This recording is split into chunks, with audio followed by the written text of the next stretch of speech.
Are you searching for the best in online black radio? Then go to blacktalkradionetwork.com, helping you filter through the noise. Real talk, black talk.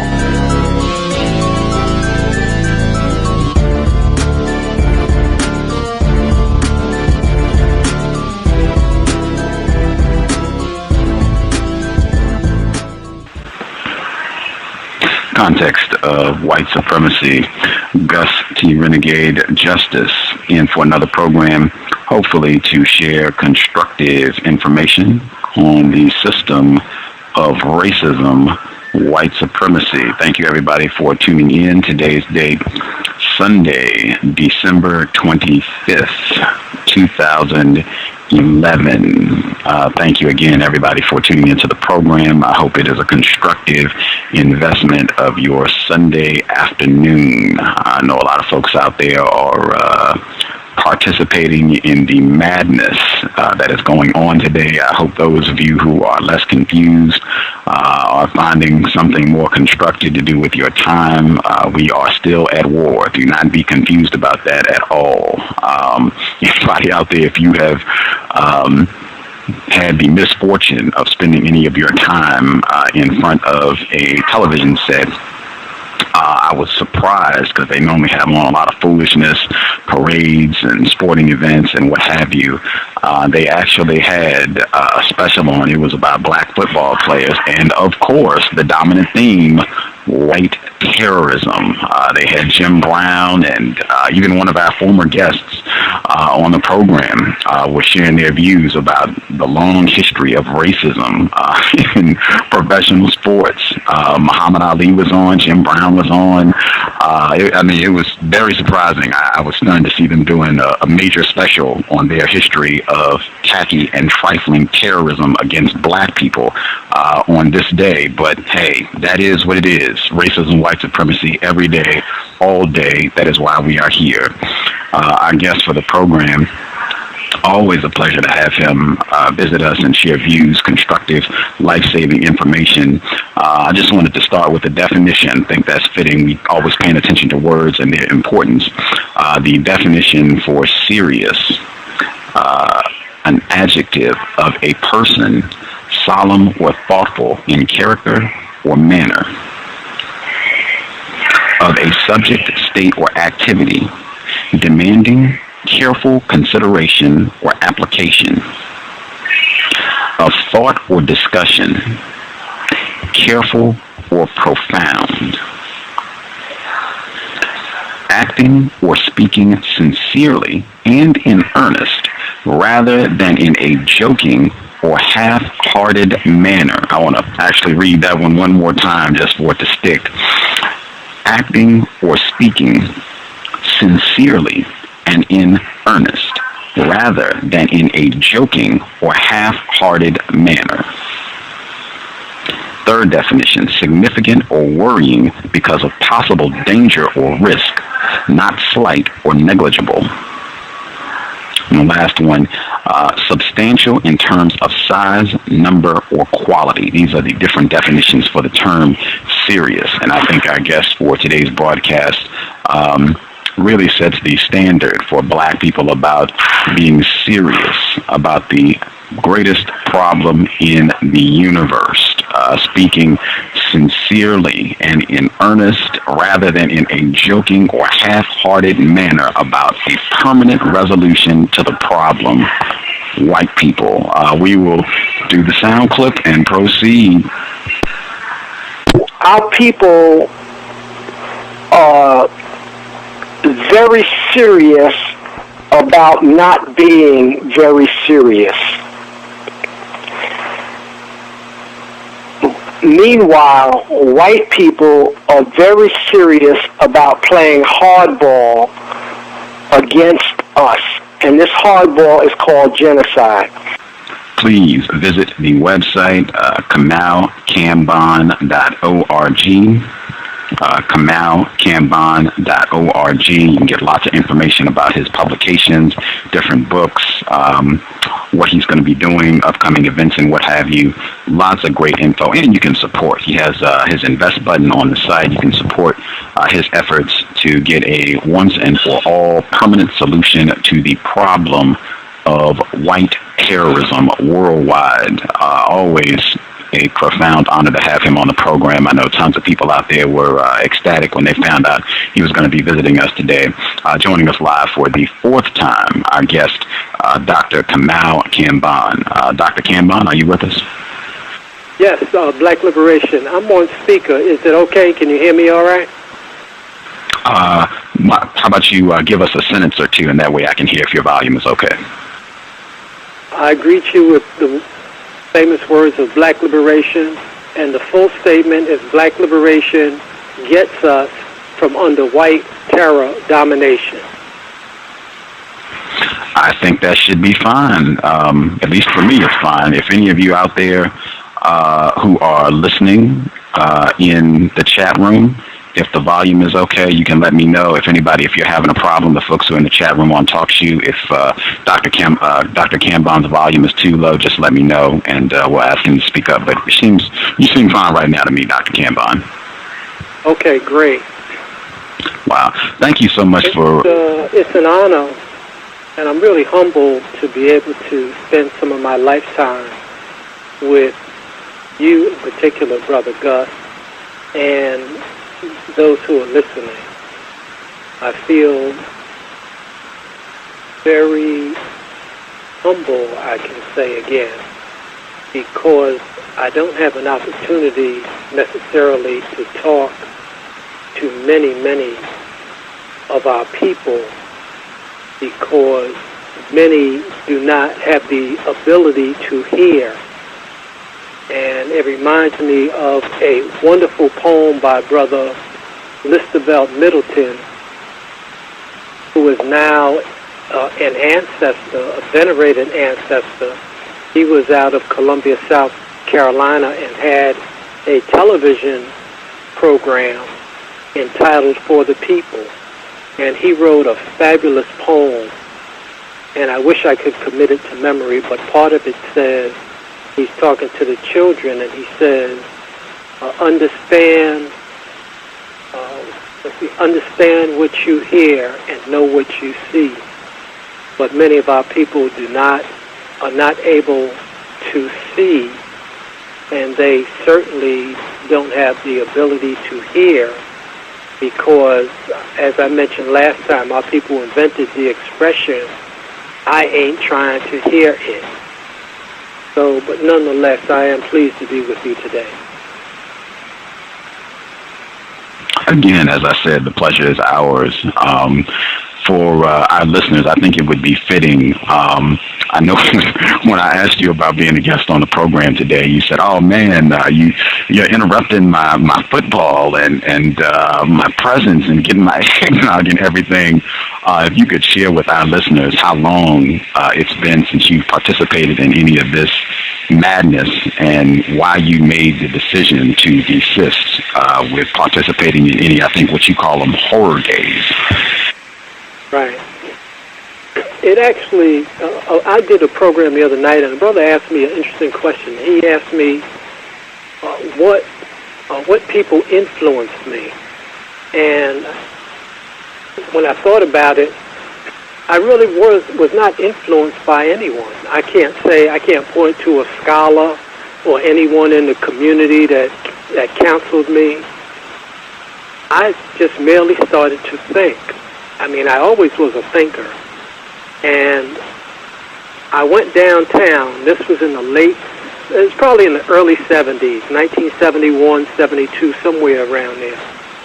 And I went downtown to shop for Christmas. And when I got off the bus, there were thousands of brothers and sisters scurrying around and packages. And when I looked at that, I said to myself, this does not make any sense. And I walked across the street and got back on another bus. I went home. I announced that I was not celebrating any holidays. And when I thought about it, and I looked around in the community, and the community was run down, winos all over the place. And I would have to go into debt, spending money I knew I didn't have. At that time, I did not have a credit card. But it didn't make sense, so I didn't do it. I want to tell you a story. I didn't convey this story before, but I was a real good athlete. And one night, I was kind of hanging out. This was after I finished college. And I was at a club. I like jazz. I was at a club, and I picked up a cigarette. I was going to smoke a cigarette. And I looked at that cigarette, and I said to myself, smoking this makes no sense at all. And this is what I said to myself. I was not born doing this. And I put that stupid cigarette down, and I refused to smoke a cigarette. And so at this stage in my life, I tried to be as natural as possible. Of course, no alcohol. This is like 40 years. No alcohol, no drugs. I'm not addicted to any food. I try to be as natural as possible. I stopped celebrating Christmas. And then, of course, all the other horror days, as I now call them, were just nullified. I didn't deal with any of those. Thanksgiving, and then when I started to do the research, there's a brother who is now in prison, Malachi York. They call him Dr. Malachi Z. York. And and I used to pick up material, and it was like when you come to this planet, some things are sent to you. I talk about on the paradigms feedback and feedback/messages. And we're always getting messages, but as I said in the paradigm, we become feedback illiterate. We can't read the feedback. We don't understand it. We don't recognize the messages that we're getting. But I used to pick up Dr. York's material. I don't know how I got them. I don't know how they got in my hands. But he had a book on Halloween. And I think he had one on Valentine's Day. Just some little pamphlets.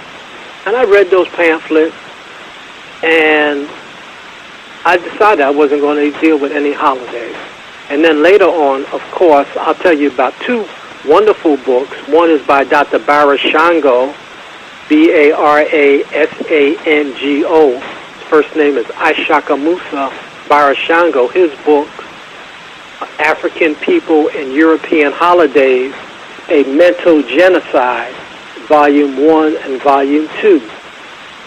Then, or his other book, especially for brothers and sisters to read. I was going to say especially for brothers, but sisters need to read his book, African Woman, the Original Guardian Angel. And man, I read that book, and I had just such an elevated appreciation for sisters after reading that book. So those are two of his books, African People and European Holidays, A Mental Genocide, Volume 1 and Volume 2, and then The African Woman, the Original Guardian Angel. And then it was years later I came across Dr. Jack Felder, F-E-L-D-E-R, and he has a little series of books dealing with each of the holidays. One is, Should African People Celebrate Xmas, M-E-S-S? He has one on Valentine's Day, one on Should African People Celebrate the 4th of July, and Halloween. He goes through about 4 or 5 of the other horror days. And they're very good little books, and he gives the history of the origin of these horror days and how they came about. Now, it's been a very long time since I participated in any of that. As I said to you last time, I don't have a television, I don't have a cell phone, MP3. I used to drive an old Datsun until that broke down. Then I had a 90 Toyota Camry. I was not buying a new car and investing in the white terrorists. I made up my mind I know it was around 1973, 1974. I learned that the white people wanted to kill us. That's K-I-L-L. They wanted to kill us. Now here I am working with the white dominators. I had 3 master's degrees. I was working on a doctorate degree. I was a nice brother, and I said, wow, man, I'm checking these people out, and I had one crystallizing experience. I had that experience firsthand, eyeball to eyeball. I said, hey, man, this is the same old game. And that's when I changed. I changed my name. I changed my diet. I read a powerful book. I mention it all the time, Survival into the 21st Century. And that book opened my eyes about the biological chemical warfare coming to us through the food. And so I think it was a progression of learning. And I got on this search about getting correct information. I started reading the newspapers, pamphlets, books. I didn't go to very many lectures, but all this material started to come to me. It was like I became magnetized. I had the Willie Lynch letter, I think it was in the 70s or the 80s. I thought, well, everybody knew about that. And it wasn't until the late 90s when this letter reemerged and everybody started talking about that. But I knew about that years ago. And there was a letter that I had, and I think it was Ian Smith or Botha. I'm not sure who, but it came out of South Africa where he assembled his parliament, and he was telling them how they were going to kill the Africans, kill them in the hospital, the babies when they're born, crush their heads when they're born, suffocate them when they're born in the hospitals. And he went through this whole scenario. And I got the message. I think Bob Marley has a side, and I'm trying to get my message to you. That's what I'm trying to do. And basically, when I came face to face with the white terrorists, implicit in our nonverbal communication, it came across from the white terrorists that the terrorists was saying to me, okay, now you know what we want to do to black people. Now, you go out and you try to convince them that we are going to exterminate them, and you will spend your whole life trying to convince them, and you'll never achieve your goals. That was basically communicated to me non-verbally. And it's much like the invasion of the body snatchers, where the guy's running around and he realizes that something is not right. Or the film, the science fiction, They Live, where when you put on the glasses, now you can really see the aliens. So it started economically, then I worked my way through the holidays, changed my diet, and I always kept up on information, but I dropped out in terms of putting the whole thing together because I was so busy being a slave, teaching at the black college, putting in all kind of time, never took a day off. When I left that school after teaching for 18 years, I had never taken a vacation day. I had never been out sick. And I went to the assistant personnel, and she ran it down. She said, oh, you got all these days, all this sick time, and I lost all of that.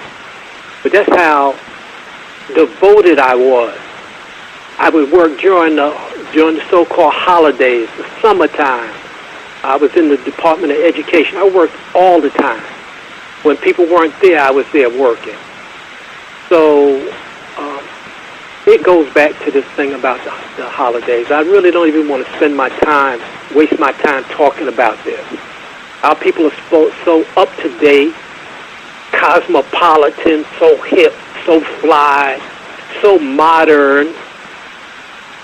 And these whiteys are still running this game on us.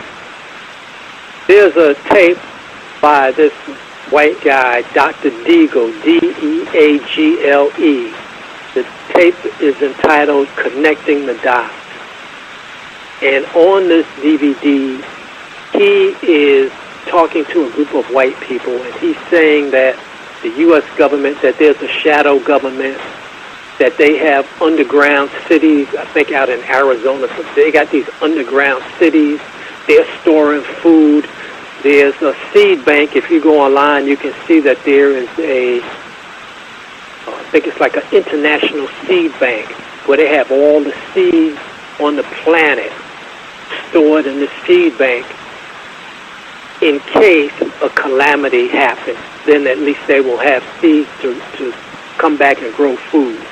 So he's talking to these white people, and he's breaking all this down. Oh, they're doing this, they're doing that. They got the arsenal ready, and the government, they're going to go underground. They're going to be able to live underground. And he says to the audience, he says, now listen, I've been talking to you all about this for a long time. And at the end of his lecture to them, he says, and if you all don't get prepared, he went on to say, you deserve what you get. So I'm talking to our people, and I try to be cool because I know our people are very, very fragile emotionally and psychologically. They can't take too much knowledge. And I'm trying to give them this information in a very cool and calm way. And a lot of them don't want to hear it. So anyway, that's my piece on the holidays and part of my background. And then I came to the conclusion that it's about, in part, concepts. That the white dominators implant these concepts, and they're concepts that force us to come to incorrect conclusions. And I was doing a lot of research. I don't do as much now. My eyes are not great as a result of writing 16 books and reading all this information over the years. But there was an ad on the radio for Panera Bread, which is big in this area. And I came across a little article that the vice president of Panera Bread is the vice president of concept. I said, oh, that's fascinating. Concepts, because they realize that if you can implant a concept in a person, maybe through a song or through a rhyme, then you can put the person under psychological lockdown. And this is how I spell psychological. ESYCHO-ILL-LOGIC. Psych-ill-logic. And a lot of our people have ill logic, means that we come to incorrect conclusions. And today is this so-called X-myth. This is based on mythological. That's MYTH-ILL-LOGIC. Myth, ill logic. And our people created, we're illin'. Yeah, we're illin' and we're chillin'. Yeah, I know we're illin' and we're chillin'.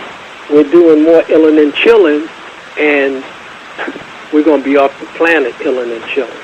So that's my little piece on these so-called horror days. But you can pick up on those books if you're still interested. I wouldn't even waste my time reading about that garbage, about sort of holiday. It's a big scam. America itself is a big scam. First of all, there's a difference between America and the USA. The USA is a corporation. This man that's in the White House now is the president of the USA Corporation. And that's why he gives every year or so a State of the Union address to the members of the corporation, to the stockholders in the corporation. So there's a difference between America and corporation and the USA. There are several books out. One is a very interesting book, The Circle of Intrigue. I think it's Marr is the M-A-R-R is the last name. There are two. One is a Tex Marr, and there's another one. I don't believe that they are related, but there's The Circle of Intrigue. There's a book entitled The Immaculate Deception, The Bush Crime Family. And if you go online, you might find a company entitled Global Insight. And they publish all of these books that you never see in stupid Barnes & Noble and Books A Million. Those places are jokes, man. That's books. Those novels. That stuff is garbage for the people that don't know what time it is. So that's a little introduction, brother. Context of white supremacy. I had two folks who are listening in. They said the volume is a little low. Do you think it would be possible to either if you could speak up a little bit, or you said you're on speaker now, so could you maybe get a little closer to the? You may have to call me back. Okay. Do you want me? Let's see. Do you want me to ring you back at this number? Like I can dial you right back to see if that. Yeah. Okay. I'll hang up and dial you right back. Okay. Okay.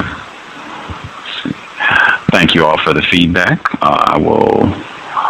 Let's see here.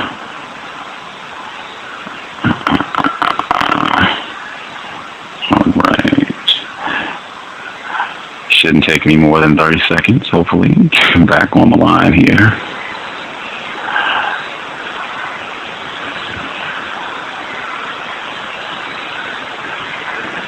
We'll be back, actually, now that I'm dialing. We have two broadcasts today. Broadcast number 2 will be at 9 p.m. Eastern, 6 p.m. Pacific. Brother Dawa will be joining us for broadcast number 2. Okay, Dr. Kambon, are you with us? Yes. Is that any better? Yes, sir. Yes, sir. Okay, I was on speaker before, and I couldn't get that volume up. Okay. I hope this is better for the folks listening in. Should be good now. If you all have any other problems, you can shoot me an email or just write it in the chat room for folks who are listening in. Okay. I'm going to try and get to some of the books as well as if folks who are dialed in, if you all have any questions. If you would like to call, the number to dial is 760-569-7676. No, yes, I'm listening. Wait, yeah, the same thing that I was doing online, except I'm doing it on the phone. I just cleaned up the computer. You can use it if you need it to. Oh, okay. Somebody. Hello? Sorry about that. That was caller's line got opened accidentally. I think my hand just slipped accidentally. Sorry about that. Okay. Right. But yeah, anyone, if you are interested in dialing in with a question, 760-569-7676, and the code is 564-943#. I will, and if you dial that line, if you have a question, press *6. That'll put your hand up. I'll know you have a question. If you're on the TalkShoe line, it's *8 if you have a question. I want to try to give you an opportunity to let people, give them a little bit more information about some of the books that you have published. As you said earlier, 16 books that you've already written. Before I hop to that, I also want to give Justice an opportunity to get some questions in as well. Justice, if you have some questions for Dr. Kambon, your line should be open. Proceed. Well, first, can I be heard? Yes, ma'am. Okay, greetings, Dr. Kambon. I heard you say that... Hi. I heard you say that white people are the only niggers on the planet, and that non-white people are imitation niggers. What definition do you use for the term nigger? And can you please explain why white people are the only niggers on the planet? Right. There is in psychology, I'm sure as Dr. Welsing has pointed out many times, the concept of projection. projection is where a person projects his or her personal negative characteristics onto someone else. A person who is projecting might put blame on someone else for their own inadequacies. Consequently, from what I could uncover, the first person to use that word nigger was a white person. And to me, my definition is to be a nigger is someone who has the power to destroy the earth, to pollute the water, to dump chemicals in the ocean, to go whaling and kill whales that are already an endangered species. They will put fluoride, knowing that it's lethal, into toothpaste. They will put mercury into amalgams or fillings to put them into a person's mouth. All of these things they do to destroy. Their whole MO is death. That is what I call a nigger. So a nigger is anyone that you will bring your beautiful children to a school to have your child so-called educated and put your child in the hands of a white female teacher, and that white female teacher moves on to destroy your child emotionally, intellectually, to cripple your child spiritually. A person who has this kind of access and power to destroy is a nigger. So when you look in the papers and you hear something terrible that has happened, Susan Smith kills her children and blames it on a black man. That's a nigger. Charles Stewart in Boston kills his pregnant wife for the insurance money and says a black man did it. That is a nigger. And the list goes on and on. The two females that had the beef with the white guy I talked about last time, they killed him and cut him up and ate him. That is, only a nigger would do that. So when you hear of these crimes, of this deep pathology, only a nigger will be able to do that. And then they project Jeffrey Dahmer, that's a nigger who lures people, black people, into his cave and kills them and cuts them up and puts them in the refrigerator. There's a tape I mentioned before, Iceman Inheritance, about this guy who was working for the syndicate, where he would cut up people with a chainsaw. And one incident where he cut him up with a chainsaw and put him in a barrel and left him in front of a bar and drove by every day. That constitutes, to me, a nigger. So these crimes, this pathology, when the white dominators went into Panama, if you see the film Panama Deception, where they killed, I think, about 30,000 Panamanians, and they brought in these new lethal weapons. They said that there was one weapon where they shot at this guy, and the guy's skin just melted around him. Another guy, they shot him and they cut him in half. So they were trying out these new weapons. This is what a nigger is. And I hope that our people can finally get that straight. Recently, this guy, Common, put together this piece with Maya Angelou. And I haven't heard it yet, but she's supposed to be running this thing and poem, and at the end of it he says nigger or my niggas or something. I wish these guys would get this thing straight, that African people, black people, are not niggers. And Richard Pryor, if you get his performance live on Sunset Strip, he used to use that all the time in his dialogue. But he said, man, when he went to Africa and the pilot on the plane was African. When he got there, the government was run by Africans.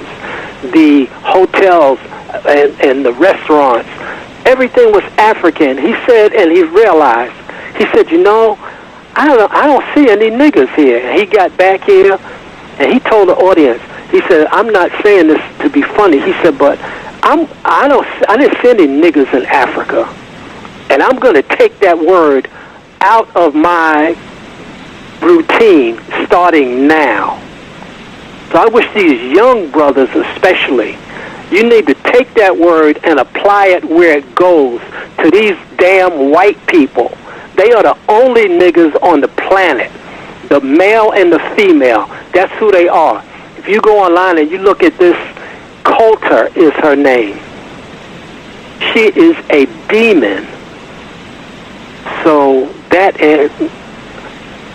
who they are. And they have projected this on us. And since we don't read, we not up on it, but we so hip and slick and fly and modern, the whitey just tricked these young guys. They say, oh man, you got all these degrees, you don't know what's up. I said, yo man, let me tell you what's up. There's no generation gap, there's an information gap. You don't know what time it is. You better get on it, or you're going to be in prison or in the ground. That's what's up. You better start listening and learning and reading. Or if you don't know how to read, you better learn how to read and get some real messages. I get all these young brothers and sisters calling me, oh, we got an urban novel. And I said, you take that crap. You spending all that money and time and paper to write about that garbage. You write about something that's going to get us free from under these white dominators. That's what you should be writing about. Your whole life should be devoted to trying to get us liberated from this madness that we are involved in. And stop wasting our time on garbage and praying and Jesus and Jah and all of this other stuff that we get into because we're afraid to face the reality that we're in a war for our lives. And if we don't get it straight, they're going to wax us. Do we understand that? Apparently not. So that's my answer. They are the only ones on the planet, and I stick by that. Okay, now, is there any other questions you have, Princess? Yes. I believe you, in one of your I believe you said this in one of your videos that the most important question to you is why. Can you please go into more detail of why the most important question to you is why? Yes, I think that is one of the key questions. I remember when you look at little children, especially our children, Baba Asa Hilliard gives a brilliant lecture on education and learning, and he says that black children, when they are born, most of them are born with high-level intelligence. Not only high-level intelligence, but they have greater dexterity, a greater mobility than all other children. And I mentioned before that I met a brother, Hamilton, who's a psychologist. This was, of course, everything was years ago. And he said that when he was doing research, he found out that over 50% of all black children who are born intellectually gifted. And when you're around little children, they're always ask, well, why is this? Why is that? What is this? Why is that? And then we kind of shush them. But we have to start getting back to why. Why are we doing this? Like I said, I had this cigarette in my hand. I looked at it. I said, why am I doing this? For what purpose? What will it achieve? So why? Why am I going to the mall? Why am I going to the concert? Why am I going into debt? Why do I like this alcohol? Why do I like reefer? Why? This is the question that we have to ask. When somebody tells us something, we go, why? Don't just come and give me something and tell me, okay, do this. Why?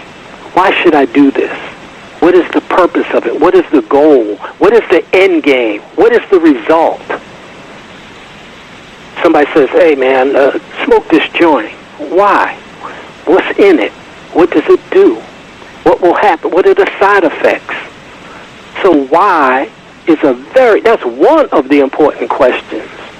There are many, but as adults, when I was teaching at the university, and I taught two courses. One was Introduction to African Civilization, and the other was Introduction to Black Studies.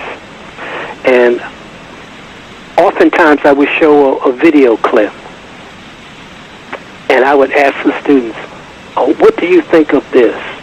Or why do you think that? And these are juniors, and these are pre-med students, pre-law students, students that are good academically, I'll put it that way.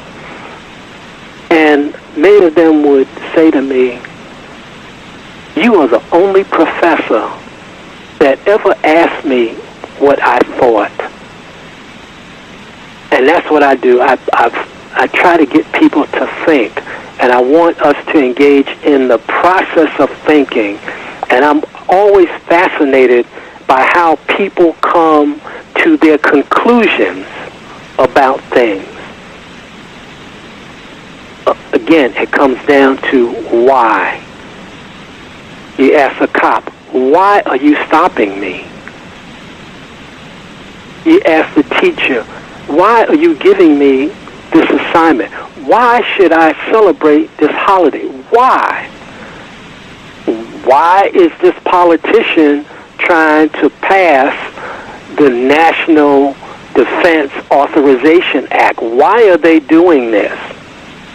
So to me, that's in part the foundation upon which we start learning.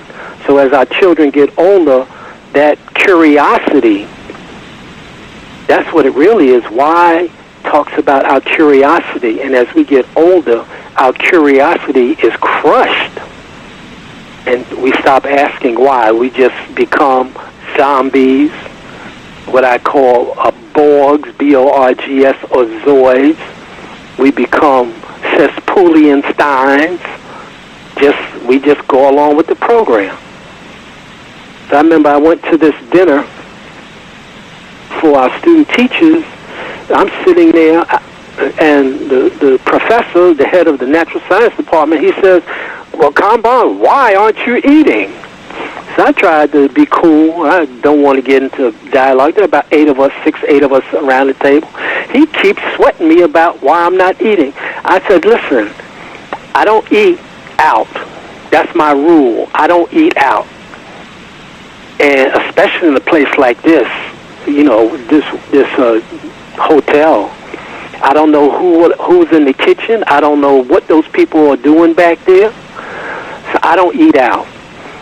The woman comes to give me water. I don't drink the water. He says, well, come on, why? So I start breaking it down. I said, let me tell you this. This meat, I run down a thing about the meat. Leslie Stahl on 60 Minutes did a piece years ago on, she interviewed meat inspectors.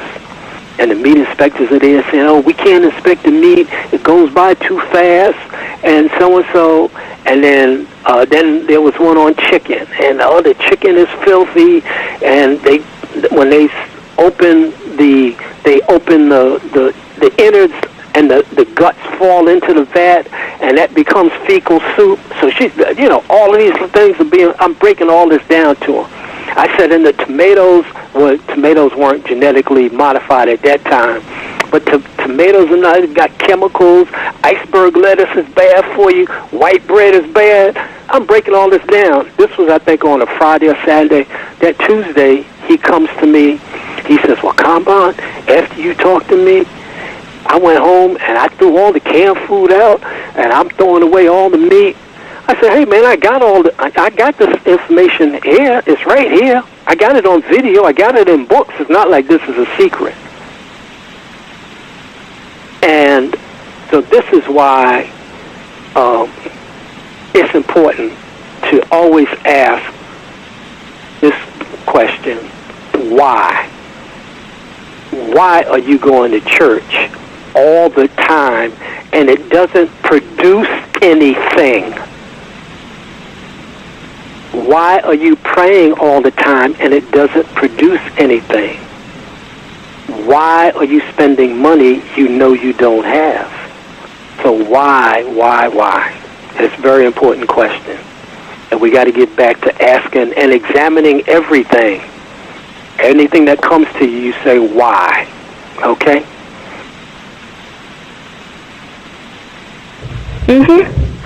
Why is direct and indirect war, why is direct and indirect war practiced? Say that again? I didn't hear. Why is direct and indirect war practiced? Oh, why is direct and indirect war practiced? Yes. Well, that's very interesting because just within the last week and a half, it was disclosed that the U.S. is involved with a covert war against Iran. There was a little story that came out several weeks ago about the ambassador was assassinated in Saudi Arabia, and Israel is really pumping up this idea about attacking Iran for these because of their nuclear weapon capability and etc. So they are engaged in a covert war, and there are all forms of war, and it starts first through propaganda. That's indirect. Then, of course, there's the direct war. The U.S. went into Iraq. That's direct war.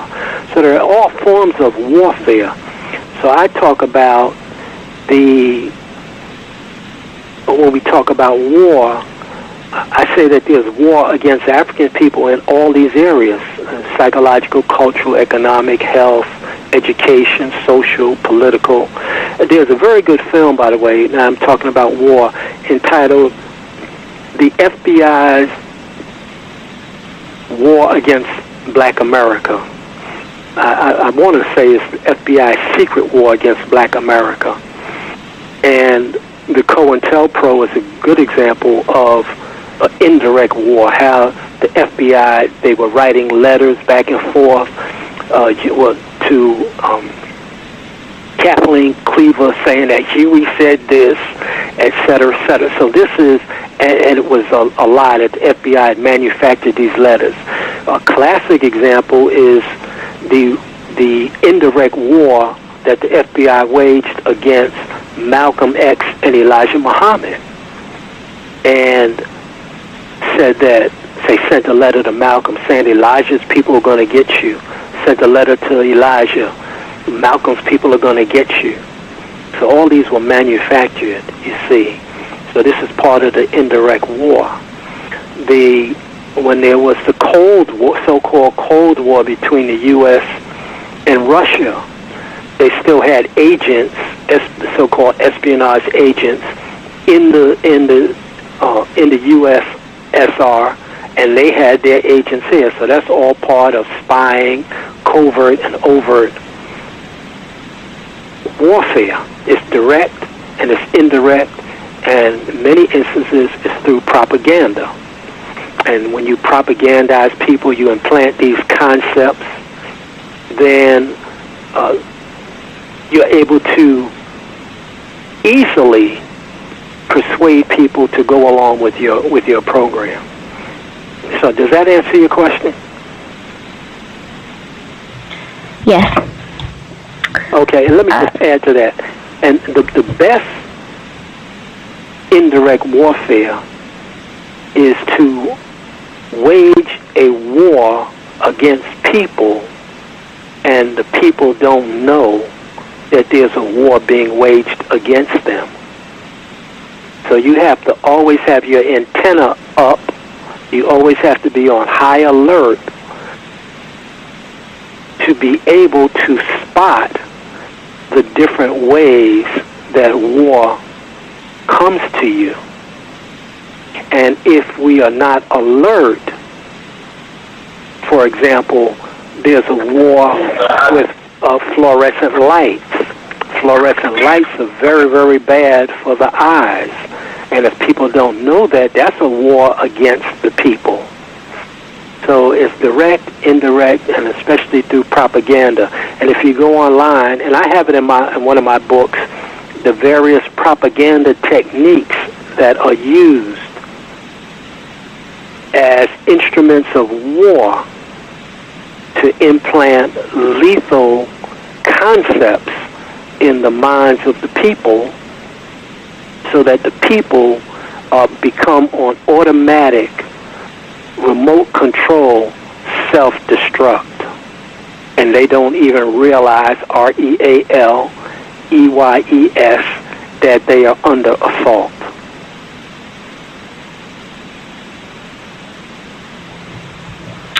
How did the confusion of non-white people start? How did the confusion start? Oh. Yes. Well, yeah, of non-white people, because, yeah, yeah, you're right. That's very hard to answer. How did it start? Well, I know that one thing, it starts with deception. And I think that the first liar on the planet had to be a white person. And it starts with people lying to each other, and through rumor, through hearsay. And this is why I always say that I just mentioned about this indirect war and how the FBI wrote these fake letters back and forth to members of the Panther Party. That's why I always say that if you have a problem with someone, you should go to the person directly and say, you said this, or I understand this, not in a confrontational way, and make sure that the information that you have is accurate. And many of us do this, and I have to practice not to do it, jumping to conclusions about something, about what somebody said. So I think the best way is to deal with the person, and don't, I think Dr. Welsing, I know she talks about don't gossip, but don't go to, if you and I have a problem with one another, I'm not going to go to person number 3 and say, well, you know, Justice so-and-so, you don't do that. I come to you, and I say, well, you know, Justice, and we get it straight. And this is the best way to do it. And sometimes it's difficult because it takes courage to be able to do that to one another. You know, to sit down. And I think, and as far as men go, this is what I think men need to do. This is what men do. Men sit down and say, hey, so-and-so, you said this, and I didn't agree with it, boom, boom. And then we get it straight. But we don't fall out over it. Not because we're in war and we need each other as allies. And so this confusion, then it just escalates.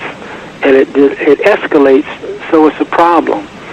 And we don't really even remember how it started.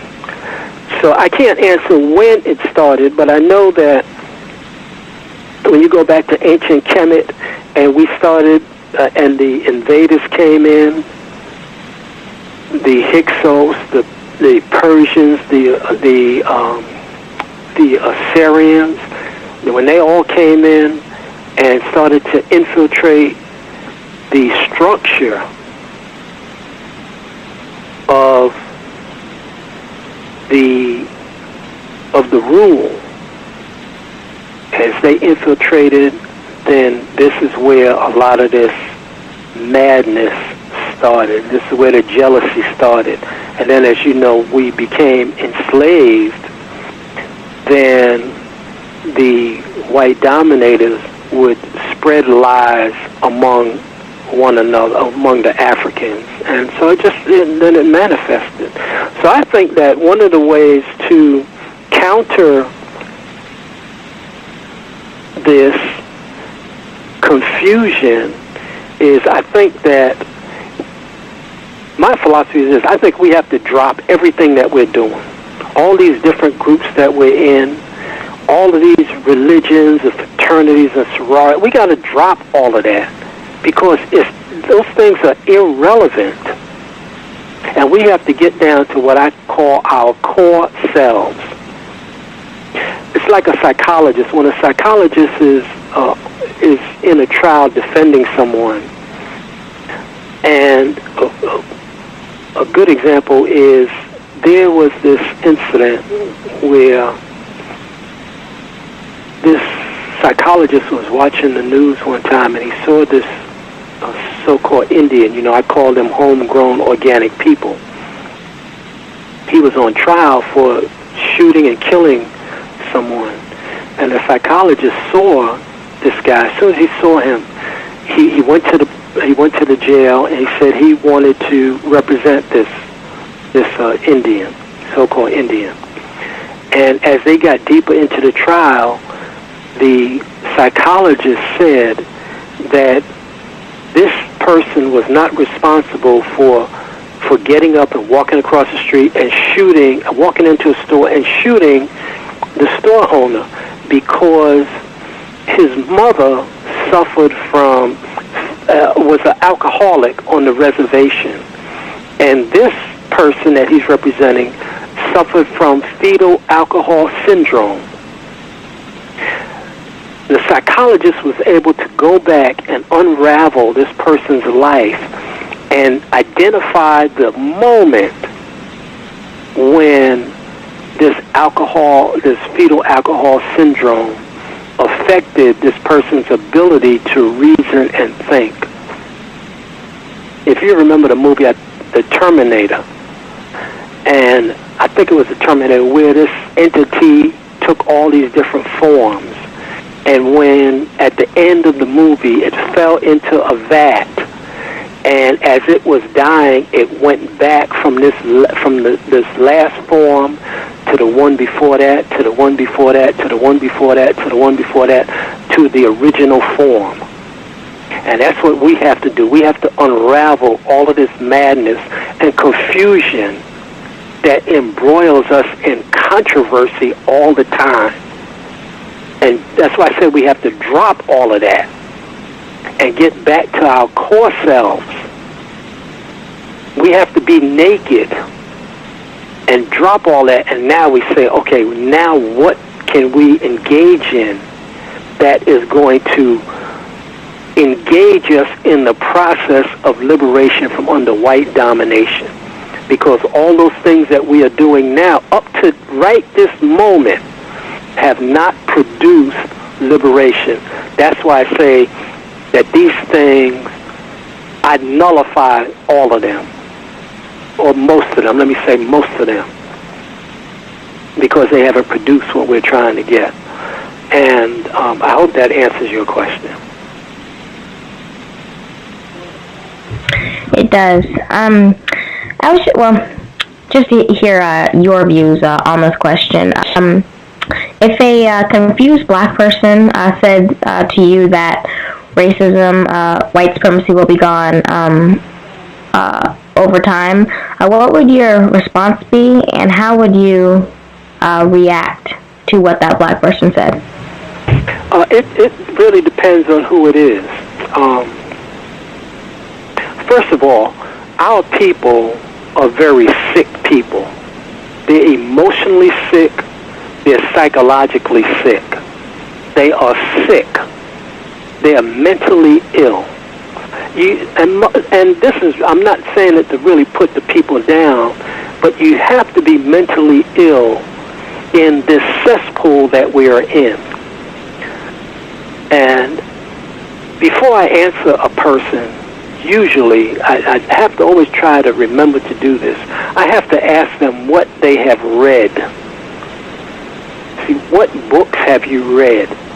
So if a person is just coming to me, like a brother said to me a couple of months ago, well, I don't agree, I didn't even respond to the brother because I know he hasn't read anything. So first I understand that our people are mentally ill. That's why I recommend the book Self-Healing Power in Therapy by Baba Fukiao. He also has a book out, African Cosmology. So African self-healing power in therapy, that we have to begin to heal. First, recognize that we're sick. Go and look in the mirror and say, I am really mentally ill. I am sick. I need help. That's what everybody should do. And one way, I'll talk about that later, but it depends. Now, the person says it'll be gone tomorrow. They'll be gone before that's gone. If they don't get themselves together, if they're committing subtle suicide, they'll never see it gone. So, first thing I want to know, name 5 top black psychologists. Name 5 top black historians. Name 5 top black educators. Tell me the last 5 books you read. And if you can't do that, don't come to me. You go somewhere else, because I'm not going back to kindergarten. You go somewhere else, and then you get all that together. Then you come and you see me. I want to interject this. I had a brother call me Thursday. He's 35 years old, and he grew up with my young people. And he said, man, I remember coming there, and he said, one of the things I always remember, now he was about 7 at the time, 7 or 8, I guess, 9. He said, I remember you all didn't even have a TV. Man, I said, man, these people are crazy. They don't have a TV. Now, he's 35. He called me, right? He said, man, I'm going through something with the white dominators, and now I remember you all had African names. You didn't celebrate any holidays. You were a vegetarian. I told him, I said, let me tell you something, man. I said, we were 35 years ahead of most of the brothers and sisters. He said, yeah, you're right, man. You all are ahead of them. So, but it's knowledge. It's not that we're smart. It's getting the information, being able to absorb the information, and respond appropriately to the information. So somebody like that, it depends on who they are, where they are in terms of their own mentality, and if I don't believe that they are really on the path, I'll send them to some books. You go and read some books first, then you can come back to me. Okay? I do have more questions, but I'm gonna let the listeners and Gus get some more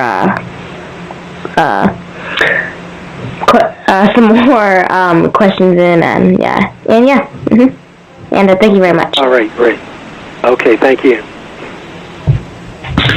Context of white supremacy.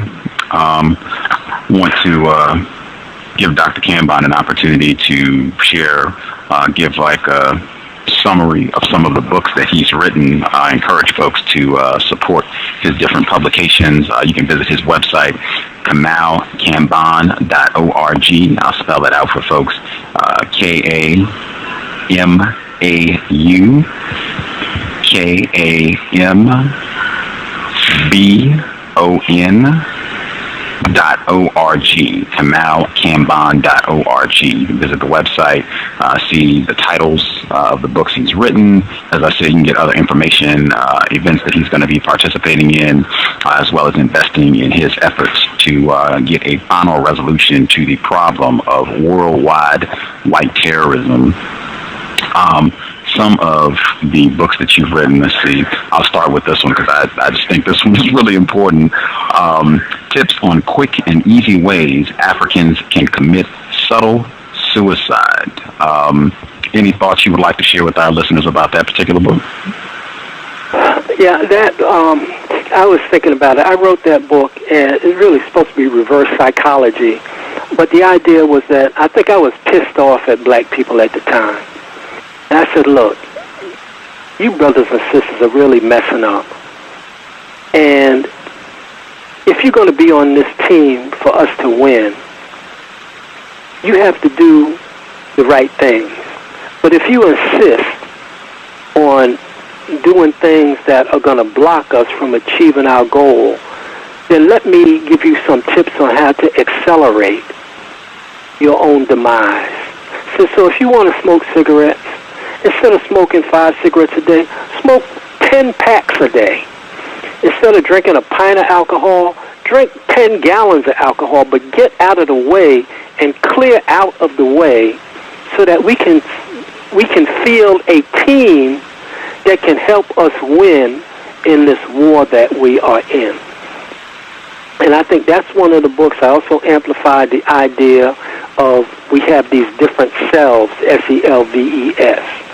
And then in that book in particular, I put news articles in, which, for example, I remember there's an article, I think in that book, about excess deaths by Dr. Thomas Malone from the CDC.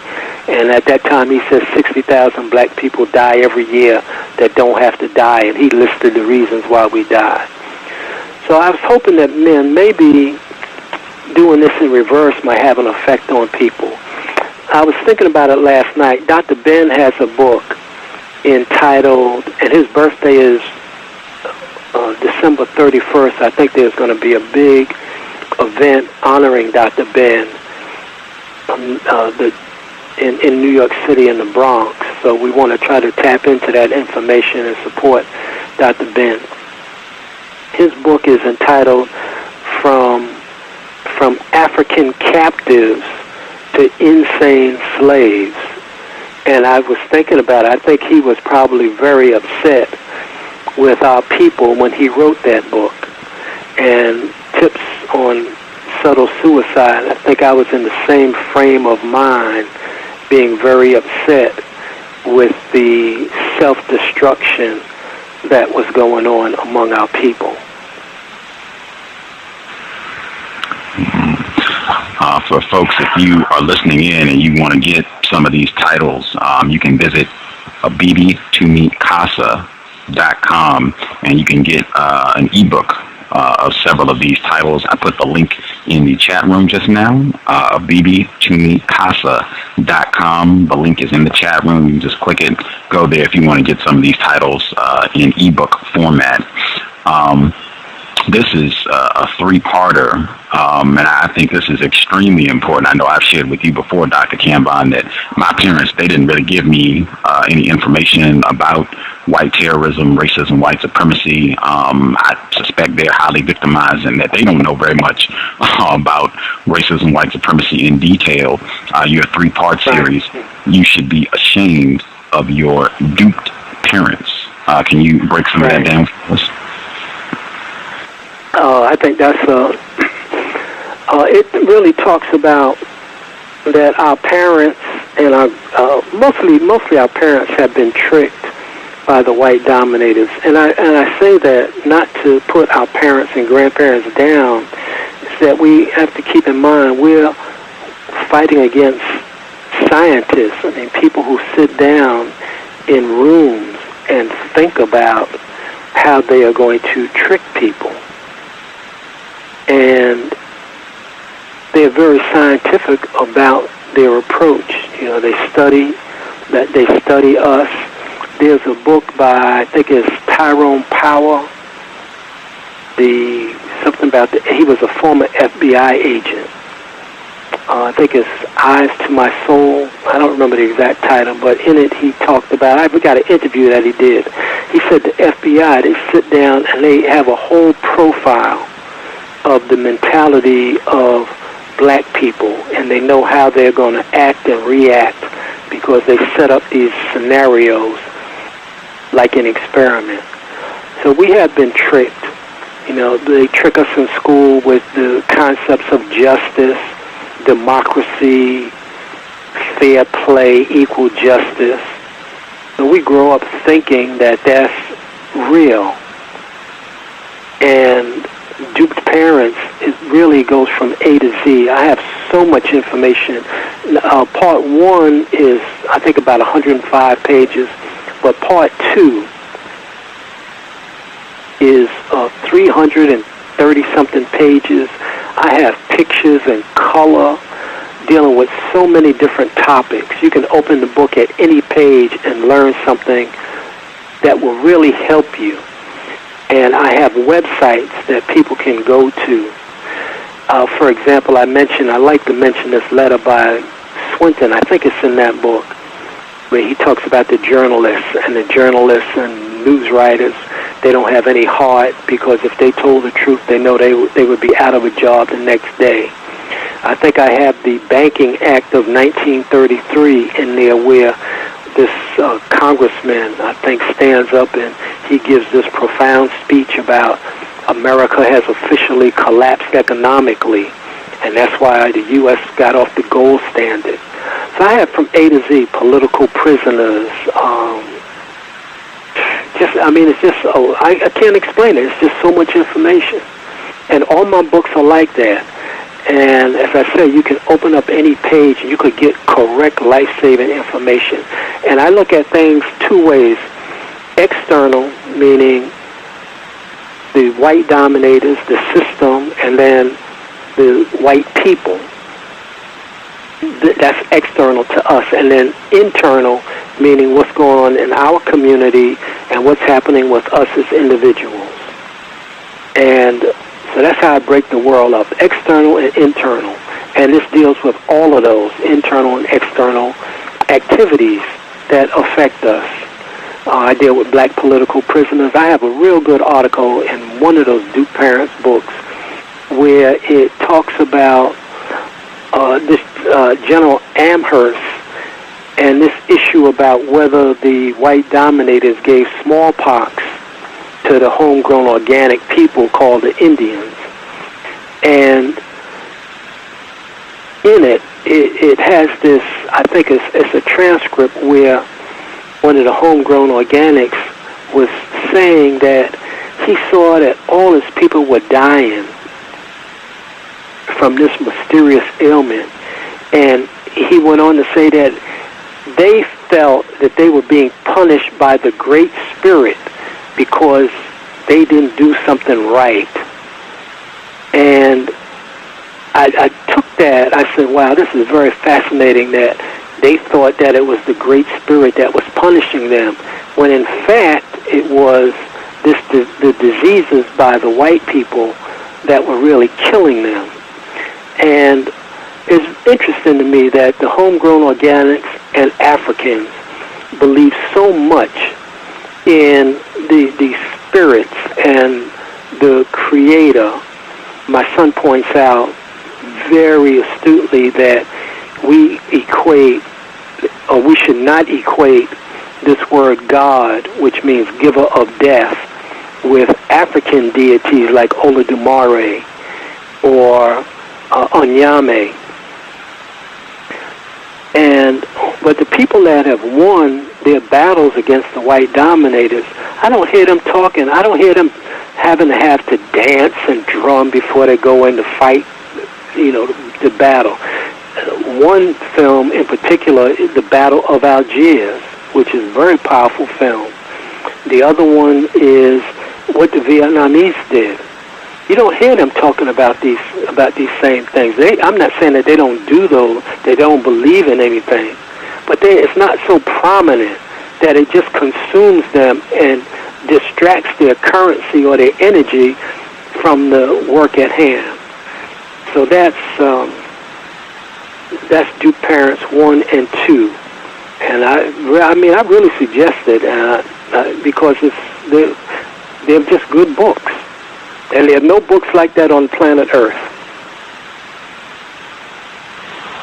Well, I have not read all of your titles, but I have read several, and I would co-sign on that immediately. You're not going to find writing like this anyplace else, in my opinion. Let's see, this one is Analyzing the Global Landscape, the African Endgame. Right. It's similar. It's about 300 pages, and it has a continuation of all kind of information, economic, psychological, political, and all my books are like that. Duke Parents 1, 2, The Blackest Book 1, Blackest Book 2, Messages from the Ancestors, The Global. I have another one that was out. I had to pull it back to make some corrections on it.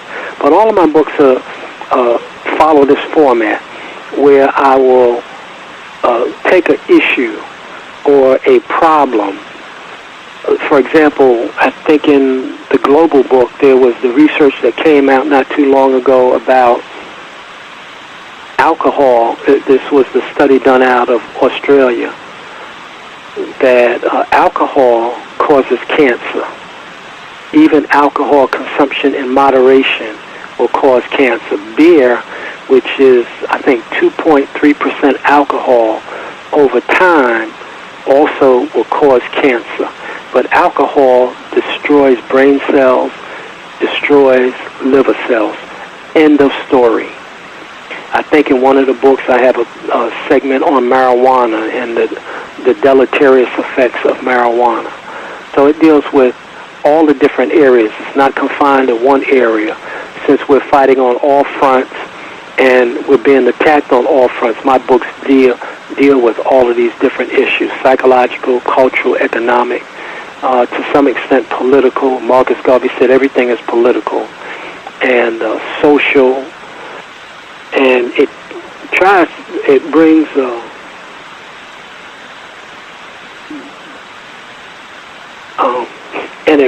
a great clarity and understanding to the things that we should, I think, be trying to be try to understand. And one thing my books do, they force us into a conceptual corner and force us to come to conclusions. So on the paradigm that we talked about in one of our earlier sessions, genocide, democide, subtle suicide, under Black liberation, one of the key elements, I think one of the first elements, is that we have to learn to come to conclusions about what we are doing and what we have done.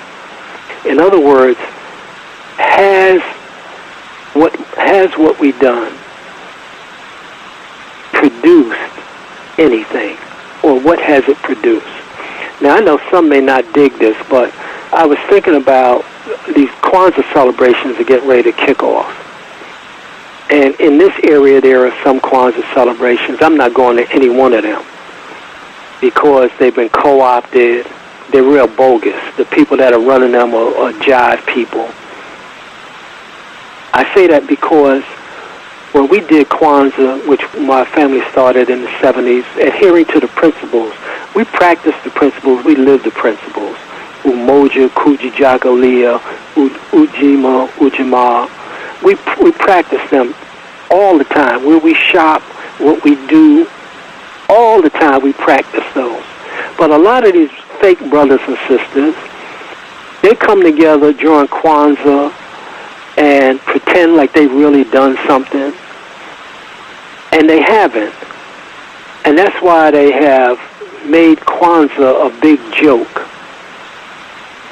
It's disgraceful, because all year long they've been jiving, spending their money with white people, talking bad about each other, and backstabbing, lying, not taking care of their family properly, not taking care of themselves properly, and and now they get together for a week and front like they really down. So that's why I wrote on the BB Mikasa a couple of years ago. I don't go to Kwanzaa because they haven't produced anything. So I maintain, let's not keep doing something 10, 15, 20 years. It makes us feel good, but the question, what has it produced? In this area, there's a women's empowerment. Thousands and thousands of sisters go to this empowerment. So we went, the first couple of years, set up books. And I said, at the end of, I think the second time, okay, now, this is like the third women's empowerment. I think they're up to like 15 years or 17 years now. I said, but at the end of the first or second one, they said, okay, now, these are our goals. We want to raise enough money that we can build our own convention center so we don't have to come to this white place. Or we want to open up a incubator for small businesses to get started, where we will all share photocopy machines, internet, etc. But they should list some 4 or 5 goals.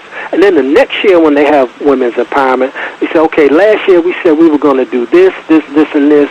Here's the report. This is what we achieved. But to have a perpetual women's empowerment, feel good, everybody get together, oh, that's wonderful, and not achieve anything, it's a waste of time. And all we're doing is supporting the white dominators, paying their mortgage for their civic center. So we better get serious. So those are what my books deal with. I force us, if they want to hear it. If people don't want to hear it, I'm cool with that. But, just let me know you're not down with this, and you go and do what you're going to do, and you'll find out whether it's the truth or not. See, we all have an expiration date. We have a born date.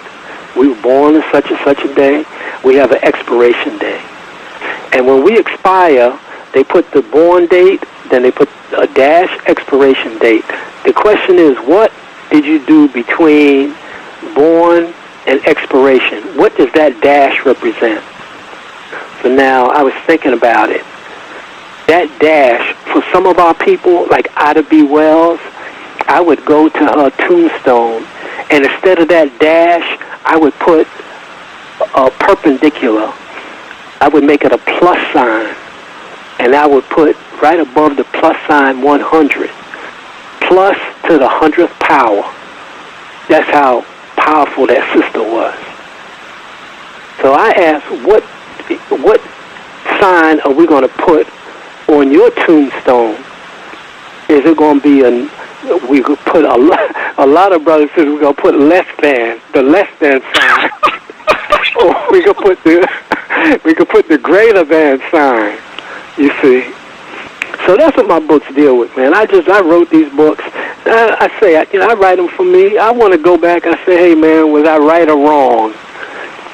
So far, man, I look at my books and say, wow. I got people calling me all the time. Just straight up. Man, you know what you said, so-and-so? Man, you were right. Man, if I had $1 for every Negro that called me to tell me I was right about something, man, it's like them whiteys gave Mitt Romney, talk about fundraising, $10 million in a weekend. $10 million in a weekend, as you heard me say before. White people put their money where their mouth is, and black people put their money where their minds are. Potato chips, jumbo TVs, movies, concerts, parties, gospel cruises. So, hey, like Dr. Deagle said, hey, you deserve what you get. Okay, so those are my books, and I'm out of, well, I do have the last book. That book is not for everybody. I have copies of the Declaration. I don't have copies of any of the other books other than in ebook form. I'm looking for a printer that's trustworthy that can print my books so I can get them back out. Wow. Context. And I'll also add, brother, my books are, they're expensive, but compared to what? I mentioned in one of our discussions, Jewel Pookrum shows these books $650, $675. I have a friend that bought a book. I think the book was $700. And Dr. Clark tells a story. He was looking for a book, and he had to send somebody to D.C. to a rare book place, and he was lamenting. He said, man, I had a chance to get the book for like $12 or $15. He said, now the book is like $150. We had a book in our store entitled Africans Who Wrote the Bible, and it was like $29.95. The book went out of print, and I understand now the book is like somebody called me, he said, the book is $250 online. I wouldn't buy the book now because it's bogus. Africans Who Wrote the Bible, that's like a waste of time. But you get the books while they're available, because especially hard copy, you could do digital. And I advise, if you get my books, print them out. Take the time, print them out, go to your job and get them printed out, and so you can always have a hard copy. Context of white supremacy. Again, our guest, Dr. Kambon Kambon. I want to give out the number again, folks, if you want to call in if you have questions. The number to dial is 760-569-7676, and the code is 564-943#. One question I did want to ask, this is from your book, The Last Black Man Standing. This is on page 37. You write, "What really kept my people from listening to me and thus surviving was not my chiding, but their own refusal to want to learn. Consensus ignorance, their lack of reading relevant materials, and their own cemented hard feelings toward me and toward one another.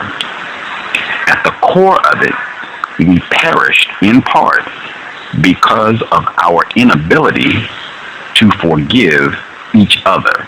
And you have the last phrase of that sentence, forgive each other. You have that in all caps. And then you have a short paragraph by Kenneth Cloak talking about forgiveness. Can you kind of share that concept of black people not being able to forgive one another and why that's important to black liberation?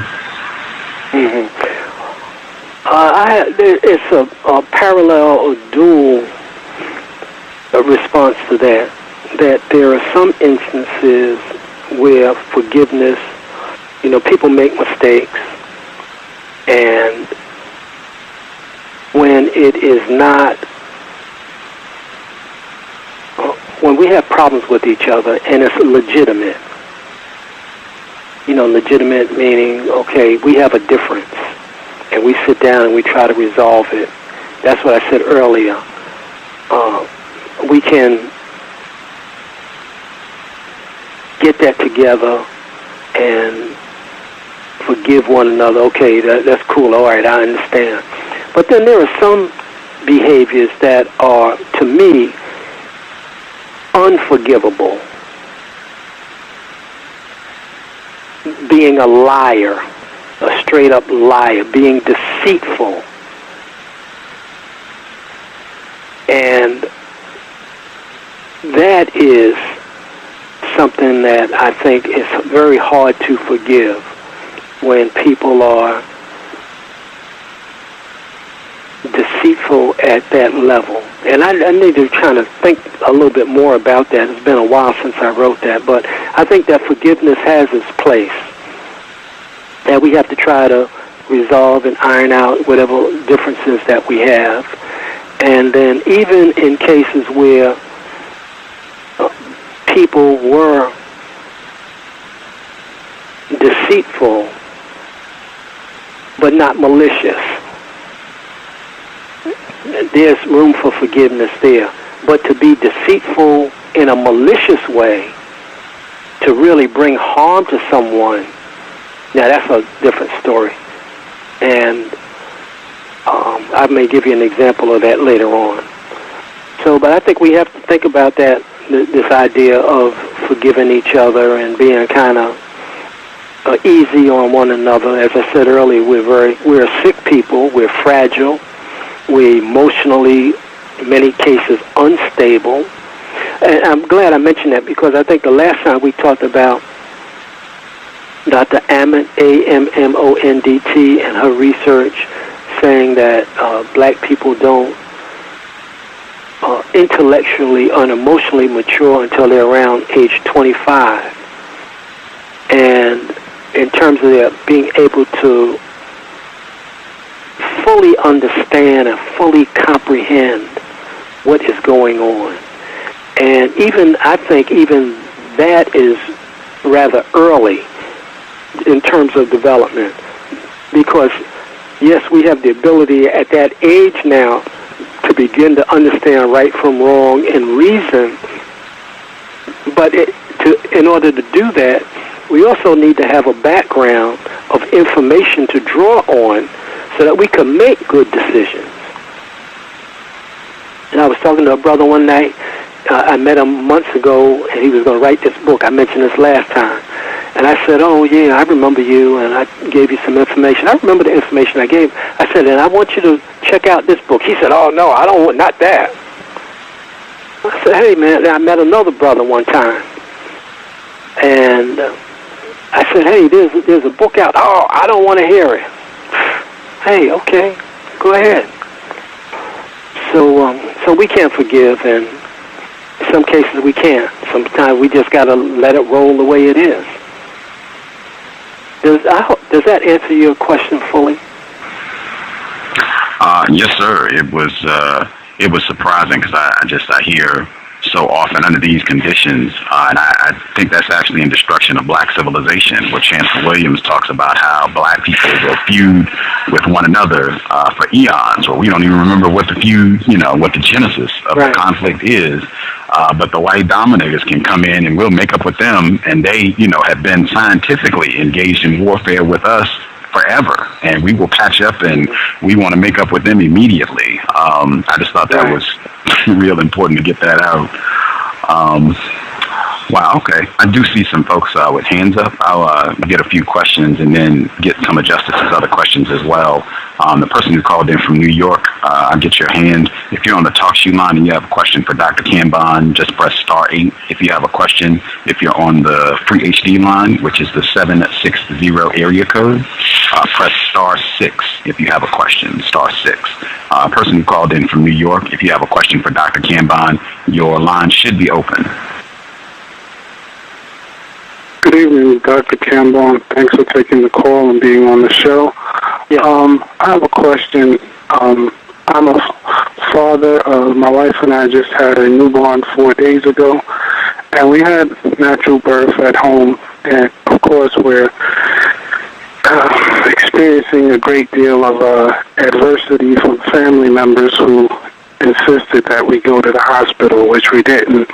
We had a midwife, natural birth, because we don't want our daughter to be subjected to all of those needles in the hospital.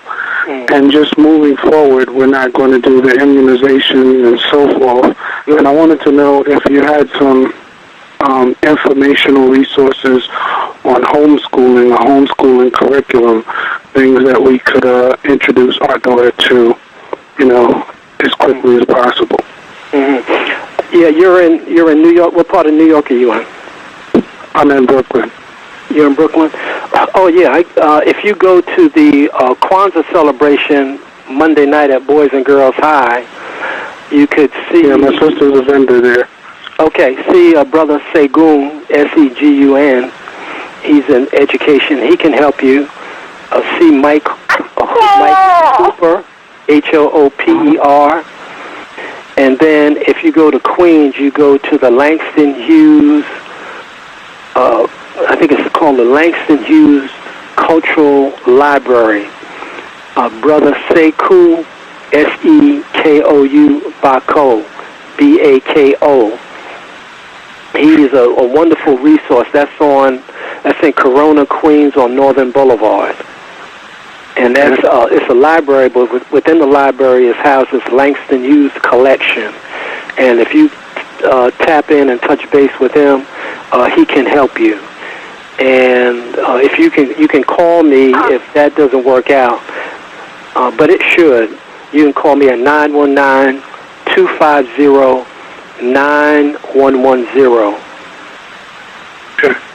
And thank you. I appreciate it. And I'll give you, when you call me, I'll give you the name of a wonderful naturopath or herbalist doctor who can really give you some great advice about what you're doing. You know, in terms of the development. Thank you. I appreciate it. Okay. All right, brother.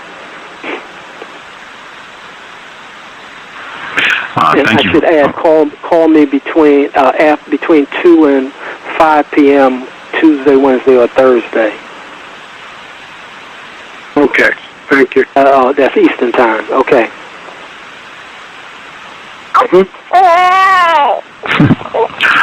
Congratulations, caller in New York. Sounds outstanding. Beautiful. Natural childbirth. Got to salute that one for sure.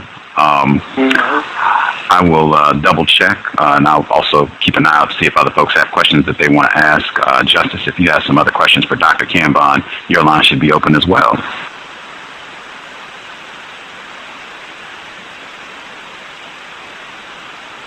Can I be heard? I think I might have. Okay. What are some ways of how non-white people can find the truth about Christmas? I mentioned the books that they can get by Dr. Barashango, Barashango, Ishaka Musa Barashango, and his book is African People and European Holidays, A Mental Genocide, Volume 1 and Volume 2. And then the books by Dr. Jack Felder, Felder, and you can find, he's a retired biochemist. You can find him on 125th Street across from the Apollo. He may still have his books in print that you can touch base with him to try to pick up on his books. His books are very good. He also has 2 books out, 3 other books entitled Who Really Killed Malcolm X, another one entitled Who Really Killed Martin Luther King, and the other book is the Statue of Liberty book. The original Statue of Liberty was black. He's really very, very good, and that's a brother you probably want to get on your program as well, Dr. Jack Felder, Felder.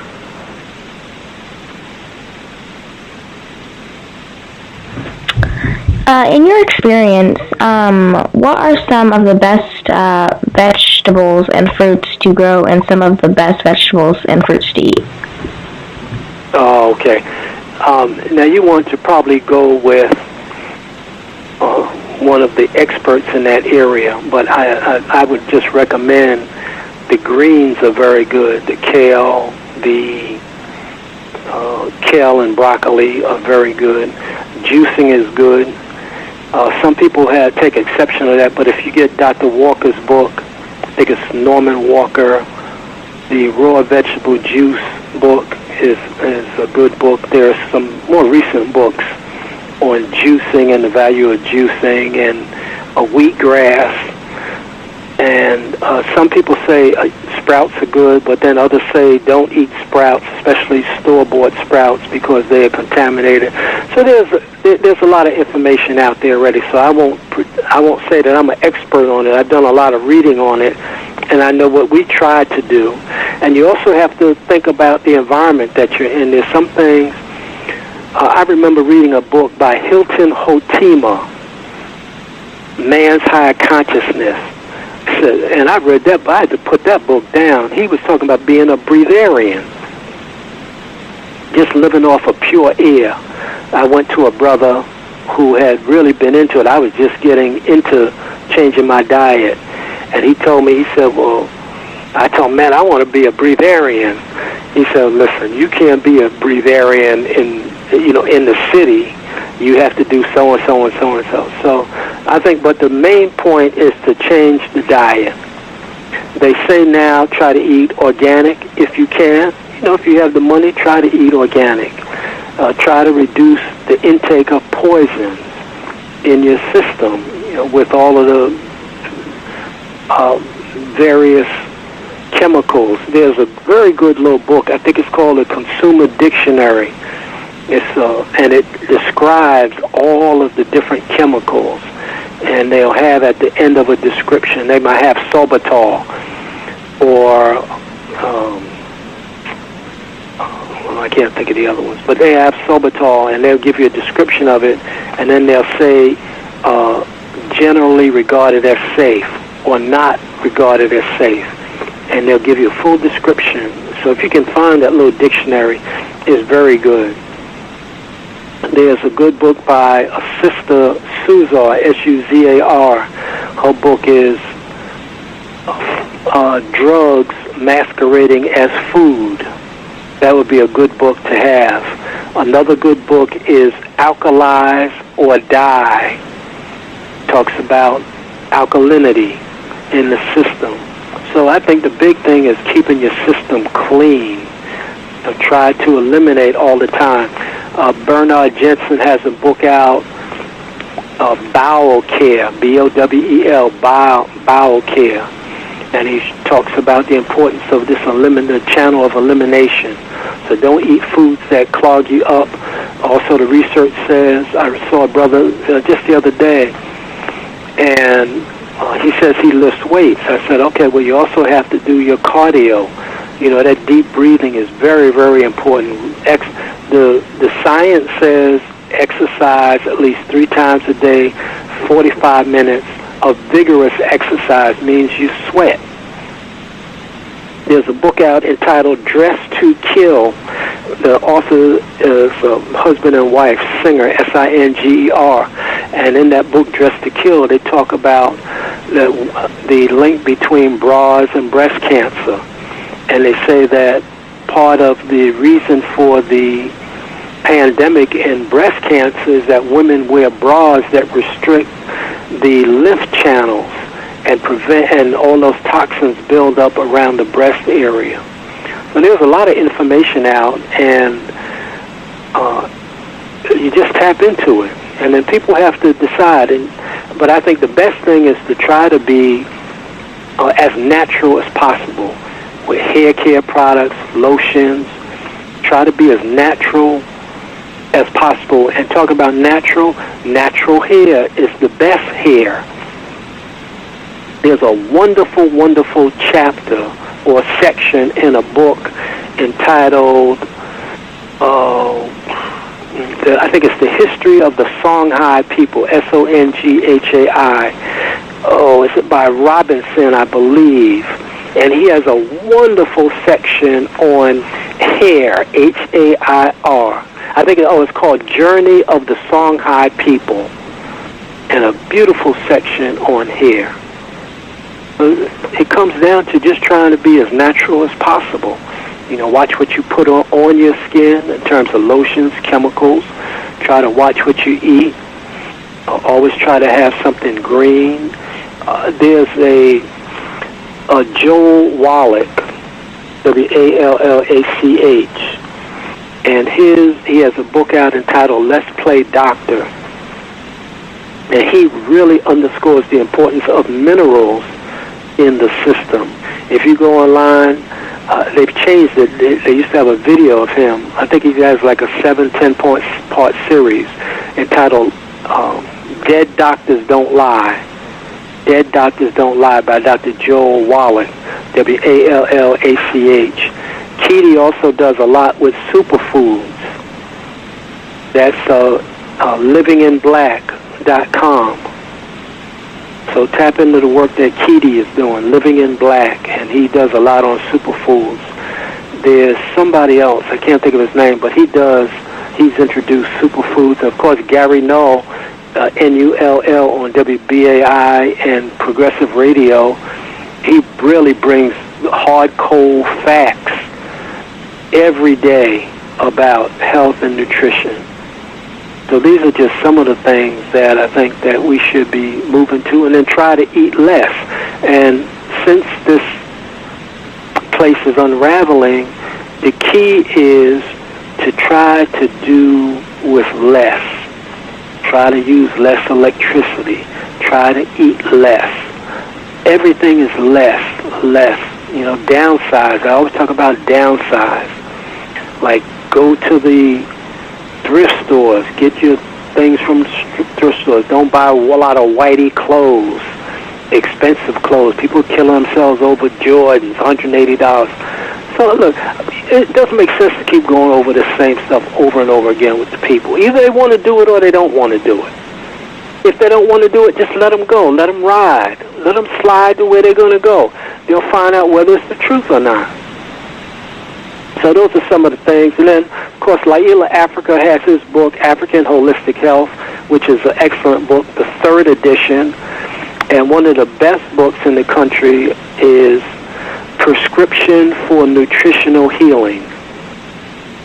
Prescription for Nutritional Healing by Balch, B-A-L-C-H, I believe is how they spell their name.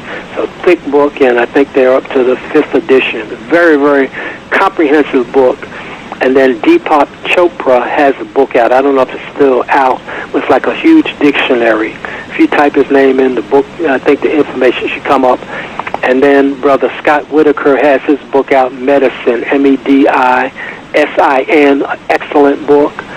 And then there's the book, The Medical Mafia. Then Harriet Washington's book, Medical Apartheid. So there's a lot of information on food, health, and nutrition. And your number one concern should be your health. Because without your health, nothing else matters. You don't have your health, you can forget about it. You don't want to get in the hospital with the white dominators. Okay, I hope that answers your question. It does, and actually that helped me a lot. Yeah. And I do not have any more questions for you at this time, and thank you very much for coming on the program. And yeah, Gusty, you can go ahead. Context of white supremacy. Folks have questions. If you're on the free HD line, see other people dialed in. If you're on the 760 area code, if you dial that number, 760-569-7676, and the code is 564-943#. If you dial that line, just press *6 if you have a question. *6. For folks, if you're on the TalkShoe line, if you have questions, it's *8. I wanted to get you to explain the concept. I read it in the passage from The Last Black Man Standing, consensus ignorance. You said black people are suffering from that. What do you mean when you say consensus ignorance? There's probably dealing also with this pressure for us to conform. See, the white dominators want us in order. They want us in their order. And when we step out of their order, it means that we are thinking for ourselves, that we are examining. It goes back to what I said earlier. I question things. Some things I let slide, but for the most part, and reflection is very important. You got to think about things. Okay, like I reflect on every day.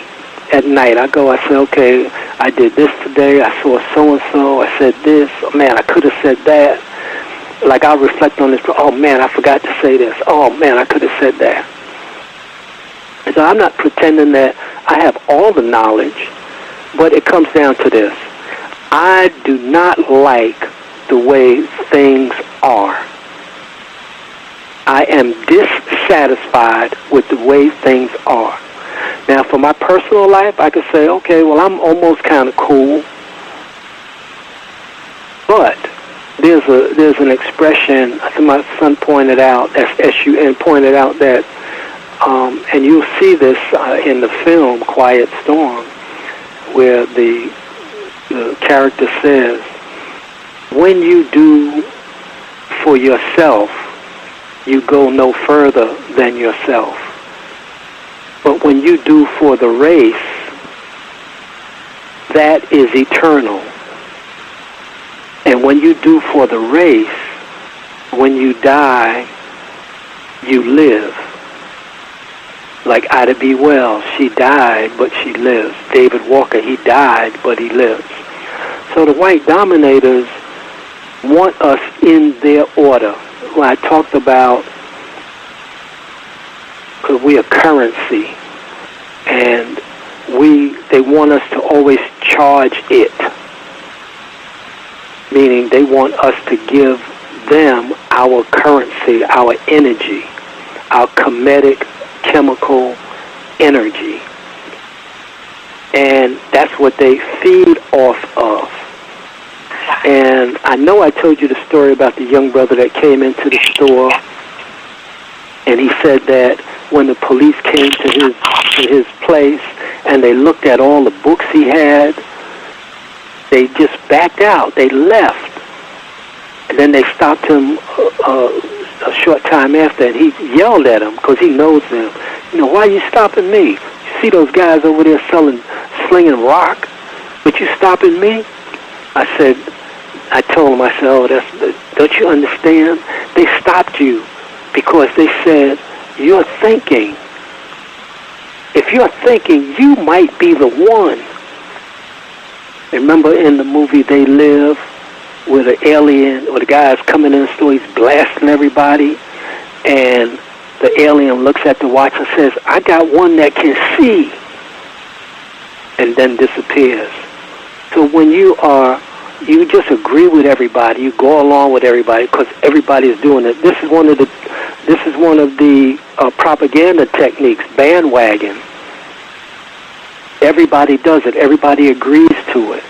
So it's consensus ignorance because everybody's doing it, or somebody that you are impressed with is doing something, or because of our own inferiority, we get in the program.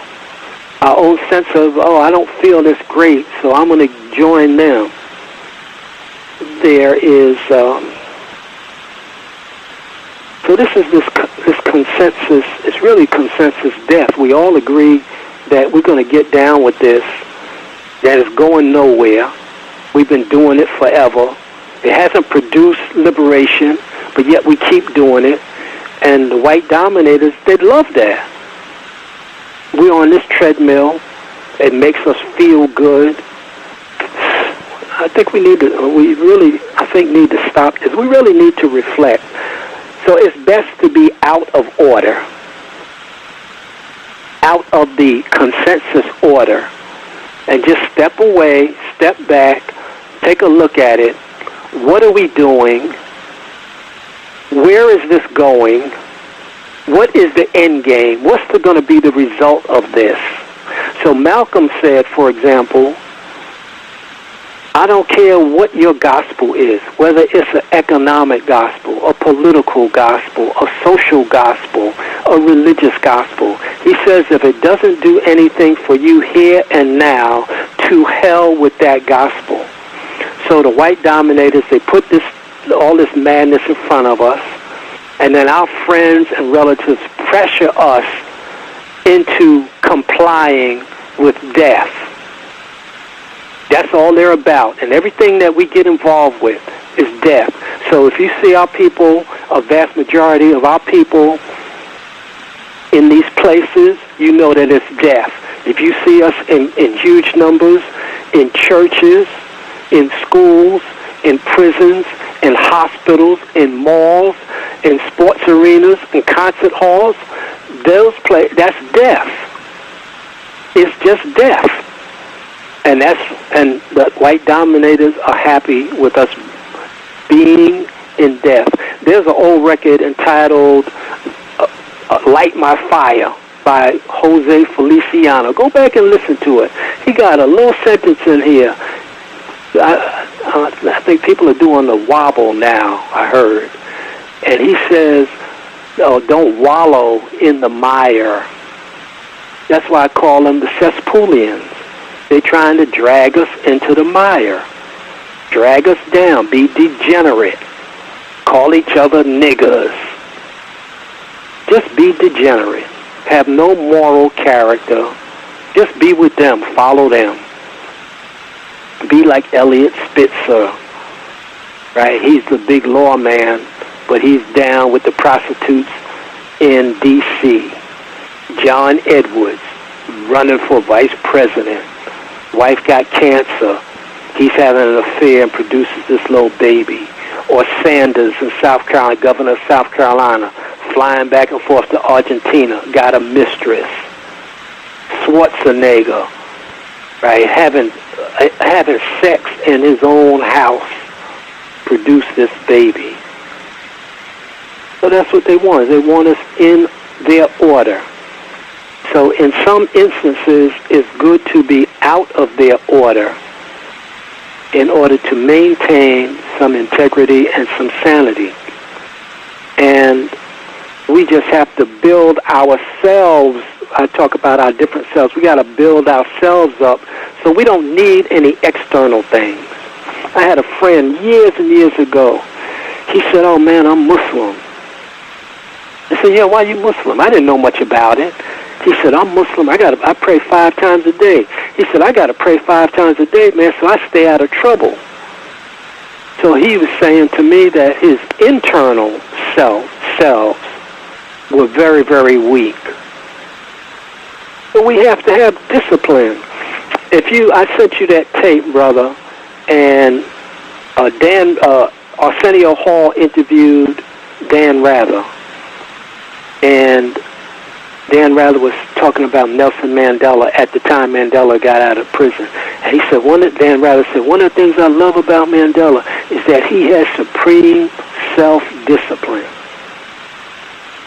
Self-discipline. So if we're going to exercise anything, try to exercise self-discipline.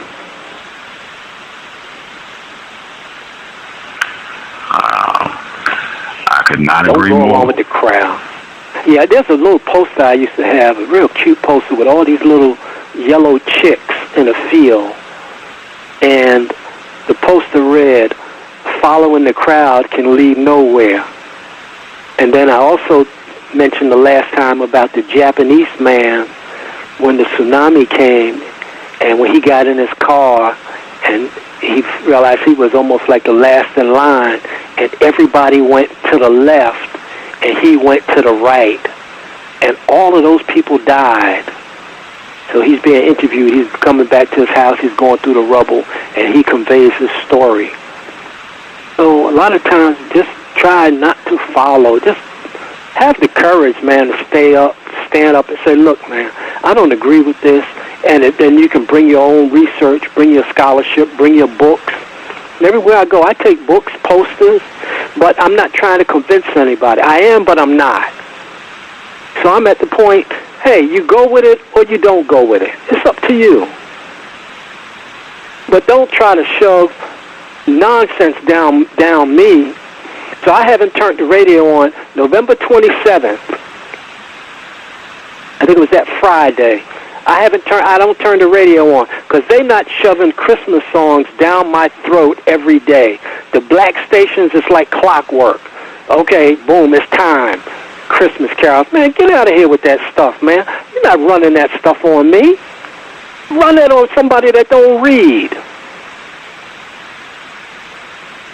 So, in this case, it's good to be out of order. But most of our people are out of order, but out of order in the wrong way. So you heard my expression, white people do everything right, exactly wrong, and then black people do everything wrong, exactly right. In other words, white people make everything that's relevant irrelevant, like justice, honesty, democracy, fair play. They make all that irrelevant. And then we take things that are irrelevant and make them relevant.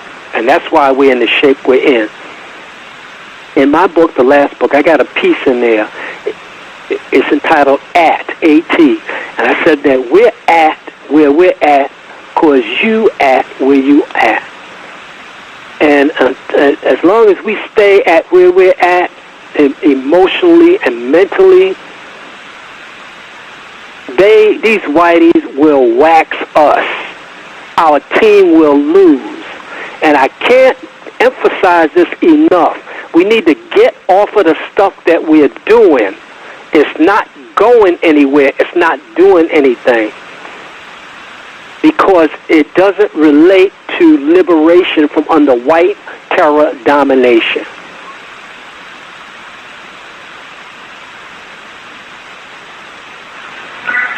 Context of white supremacy. Always a pleasure to have with us Dr. Kambon Kambon. Again, visit his website, KambonKambon.org. KambonKambon.org. I see the person that called in. I believe this person is calling in on a Skype line. I think it's LBM is what is showing up. Person who called in with a hand up on the free HD line. Did you have a question for Dr. Kambon? Your line should be open. Yes, Gus, please. Can you hear me? Yes, ma'am. Loud and clear. Oh, thank you. Thank you. First, I would like to congratulate my fellow New York caller on the birth of his baby and the fact that he actually found a black woman that he could work with and engage in the struggle with. I think that's a beautiful thing. I want to ask Dr. Kambon, I myself am coming up on 20 years with my black man, and I wanted to ask Dr. Kambon, how did you and your wife avoid the programming that you were each other's problem?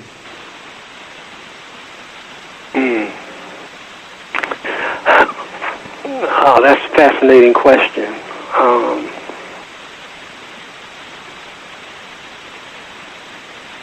I don't know where to begin, but I think that we started.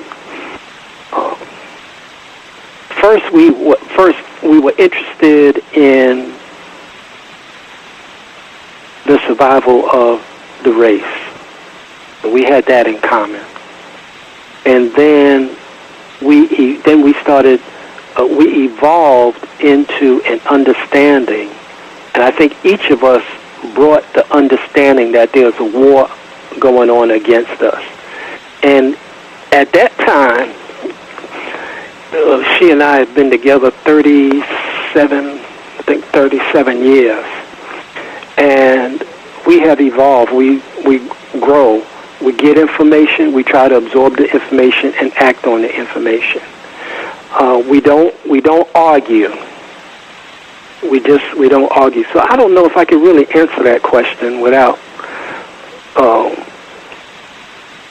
getting too personal. But we try to work together, and we don't have many differences. And basically that. And she and I actually are trying to put together a program where we invite couples to our home for a weekend. And we sit down and we go through all of these different areas, psychological, cultural, economic, internal, external, and show people what we are doing and what we have done. And in order to help families and couples solidify their relationship. The other thing is that we realize that we do have different selves, and we always try to keep these selves in order. And we try to get each self to coordinate with the other person's self as much as we can. I hope that in part answers the question.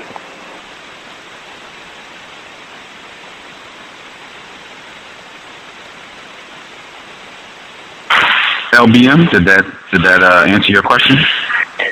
Yes, it did, Gus. I'm sorry. In other words, sister, we are all different. We all have different dimensions and ideologies that we bring into a relationship. And as long as we can try to work together and work these things out, we are good.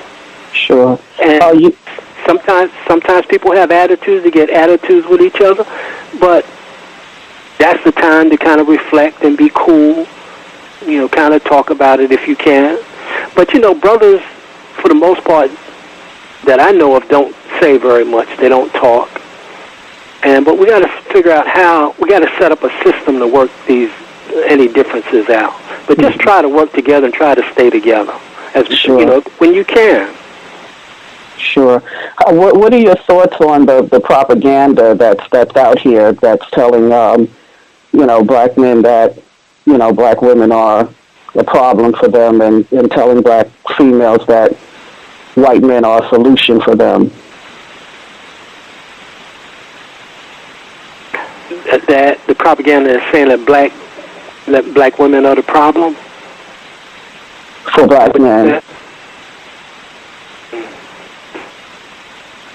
Listen, as long as we are living in the context of white domination, we're all going to have problems. Mm-hmm. And we have to understand that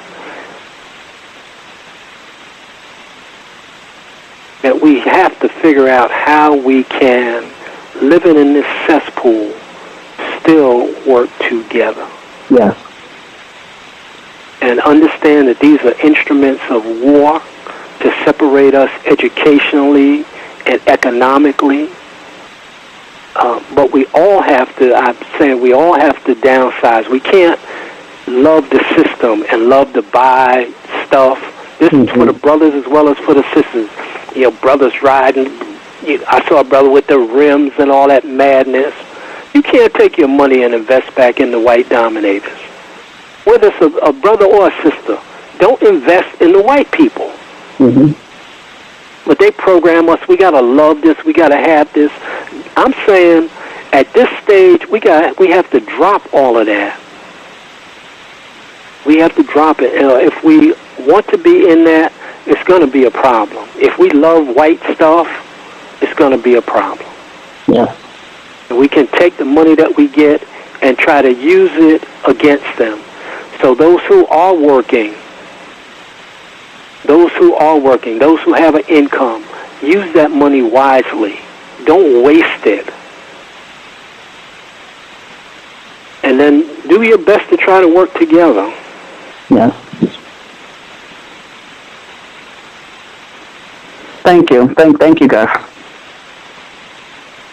For sure. Good to hear from you, LBM.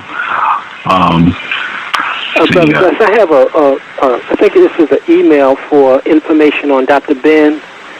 I think it's LIVEINV. I think it's two separate words. LIVEINV @gmail.com for information on the celebration for Dr. Yosef Ben Yochanan. I think he'll be 93 December 31st. Dr. Clark's birthday is the next day. And to show you about the concepts and how concepts, the white dominators have implanted concepts in us. If I say the Twin Towers, what comes to mind? What do we visualize? The Twin Towers. And most people, I think, would admittedly say they think about the World Trade Center.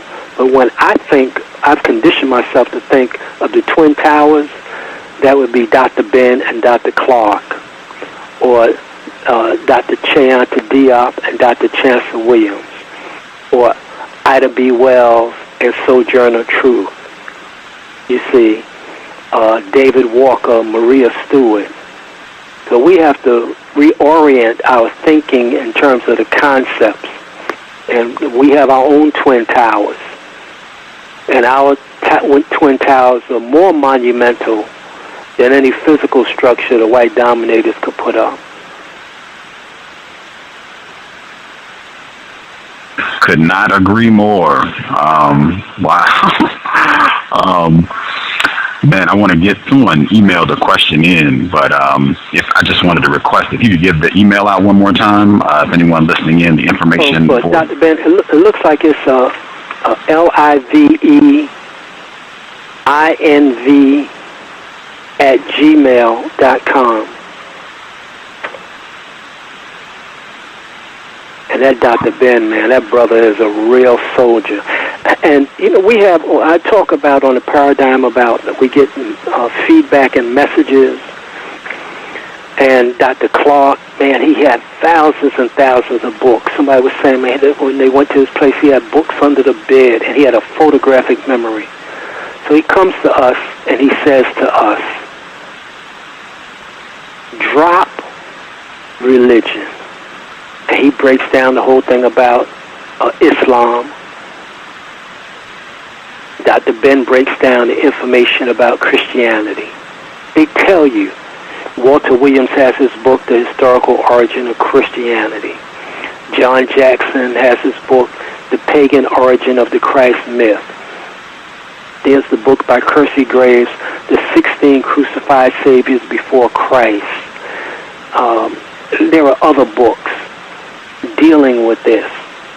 And the people came and they told us to drop a lot of this stuff. Amos Wilson told us, drop spending your money with the white diamonds. He came and told us.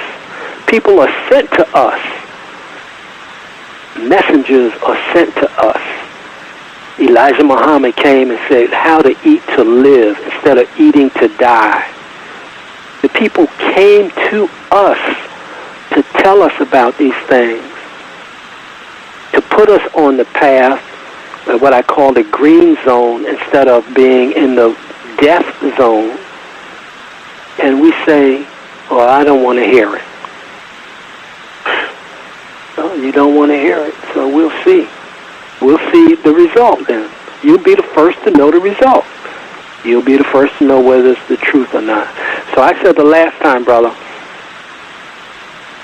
you shall know the truth, and the truth shall set you free.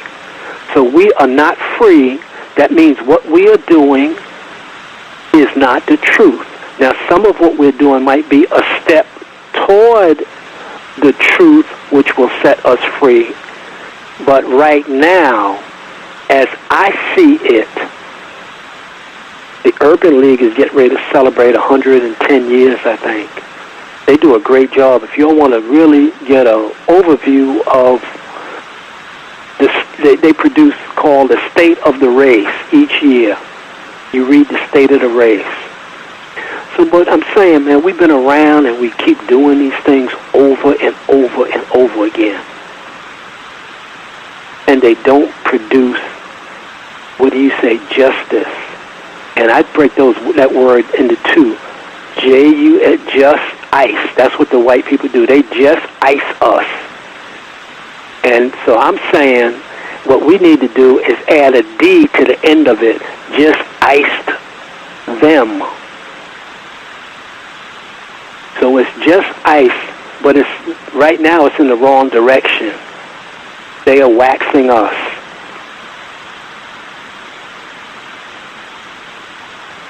Wow. Context of white supremacy. That's what I was thinking. That's exactly what I had in mind when you were talking about the Urban League and producing the State of the Race report. I was like, we don't even need any more of them. Every year, you already know what that report should be for black people getting waxed still. That's the report. It was a person in the chat room. Their question was, Dr. Kambon, what is your suggestion on ways of dealing with other black people on a daily basis who are confused about the environment in which we live being dominated by white terrorism? Like, do you have suggestions on how to have more constructive interactions with confused victims? The best thing is not to say too much to them. And if you're in a workplace, personally, don't have any of your personal information don't have pictures of your family on your computer or on your desk or wherever you work. Don't talk to confuse people about political or religious issues. And I went to work out the other day. One of the white dominators came in. I see them all the time. He comes in. This is a black Y. But they come in because they know the price is low. I guess they don't pay as much. So he comes in. So I have a rule. I'd never speak to a white dominator first. I don't speak at all, actually. So he comes in, and if they say anything to me, I say to them exactly what they say to me. How you doing? I say, how you doing? Good morning? I say, good morning. Now, I speak to older white dominators because I have a piece in my book that anytime you see an old whitey, white man or white woman, the only way they got old is by oppressing African people. Well, if they didn't oppress African people directly, then they were associated with somebody who oppressed the African people. That's how they got to be old and retired. So when you're in the workplace, try not to have a lot of conversations really with anybody. It's like, you remember the movie you saw, Night John, when the brother's on the ground, and he said, Joe, this is B, Joe. And Joe go against the white dominator. So assume in your workplace, you got a lot of Joes, and they'll go and they'll get the white dominator. So don't get into personal discussions with anybody about anything. I had a brother here, he was working with the telephone company, and he got into a discussion before President Obama got elected. He got in a discussion with a white dominator. That was on a Friday, and he was off that Saturday, Sunday, Monday, and I think he came back Tuesday. So he calls me, he said, man, I came back, and somebody broke into my truck, and he had a bottle of liquid in his truck, some water. And he said he started drinking, he looked at it, and it was discolored, had this funny color in it. And he realized that somebody came in and put something in his drink. So don't leave food around. Never, ever drink anything. Don't let anybody bring a drink to you in a cup. If they bring water to you, make sure it's in a bottle that's not open. These are rules that you don't have to have, but these are rules that I follow. Keep your discussion with everybody to a minimum, unless they're people you think you really, really know. And you don't have those kind of discussions on a job anyway. And if you're on a job working with confused Negroes or white dominators, you document everything. Oh, we met today, and you go back and you write, we met today, you said this, I said that, you said you're going to do this, I'm going to do that, boom. You put CC to the files. You always cover yourself, because you never know what is going to happen. People will, we had this discussion yesterday, brother, they'll sell you out, they'll backstab you, so you just be covered, and you always just be straight up, because you don't know what agenda anybody has when they come to you.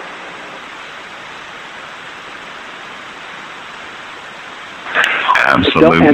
And don't bring any of your books to your job.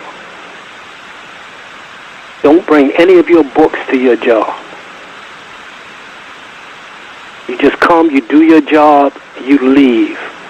Don't be unfriendly, but do your job and leave.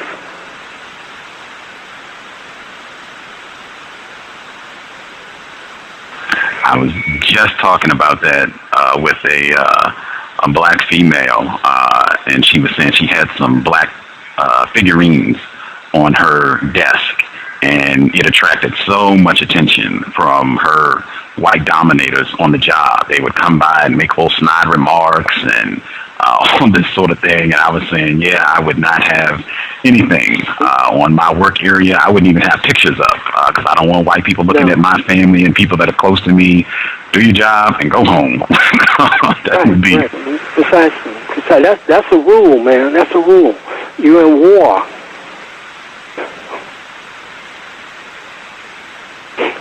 Just being codified. Let's see. I wanted to make sure I asked, because you said to remind you. You said the gunfighter. To remind you about that, the gunfighter.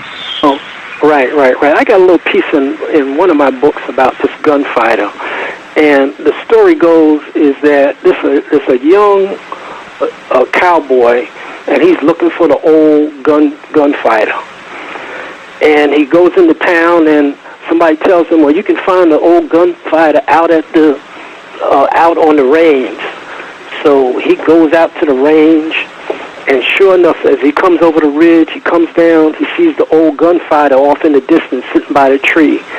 So he rides up on the gunfighter. The gunfighter jumps up, pulls his gun, and the young guy says, oh, no. I just want to talk with you. And so the young guy unbuckles his gun belt, drops it to the ground, puts his hands up. The old gunslinger says, okay, come on. And the young guy says, look, I heard so much about you and your reputation. You never lost a gunfight after all these years. And he said, I want to be a gunfighter. Can you tell me your secret? Can you share it with me? The old gunfighter smiled. He said, okay, yeah, let me tell you. He said, when I'm called out by another gunfighter and we're standing in the middle of the dusty street and the tumbleweed is rolling, he said, I watch the gunfighter. I watch him intently because he said, what I learned over the years is that anytime the gunfighter is getting ready to draw, he always makes some kind of movement. He might pucker his lips, his eyebrows might go up, his left finger might move, but he makes some kind of move, and I'm looking for that move. And when the gunfighter gets ready to make that move, when he makes that move, I know, and I'm ahead of him. He said, but now, okay, let's take that scenario, and you have somebody like, let's see, Spike Lee, and he's there, you the gunfighter, and he's there on your right side sitting in a chair. And you're looking at this guy, and Spike Lee is saying, well, don't we need our own schools? Don't we have to have our own stores? Don't we have to have black dolls? Shouldn't I have children have black dolls? Shouldn't we have black teachers? And he's running down this whole list of things. Don't we need this? Don't we need to be in? Don't we have to have civilian review boards to review the police activities? And he's running down all these list of things. Now, as a gunfighter, you cannot be distracted with these other issues. And I'm not saying those issues that he's conveying are not important. All of these issues are important. But the main issue is focus on your enemy. Because if you don't get by this enemy, all of those other issues become irrelevant. So the gunfighter, as a gunfighter, you have to look for the move that the gunfighter opposing you is getting ready to make. Because if you miss his motion, it's over for you. So this is the story. Always think of yourself as the gunfighter. People come to me, the brother came to me and he said, well, what about Ebonics? Man, I'm not talking to you about Ebonics. I'm looking at the white dominator. So some people say, oh, don't pay any attention to them. We got to focus on what we're doing. Well, I remember a team went out on the court one time, and they were getting ready to face an opponent they weren't familiar with, and the opponent was Shaq in his prime. So you mean to tell me you're going to put a team out there and you're not going to look at the opponent at all?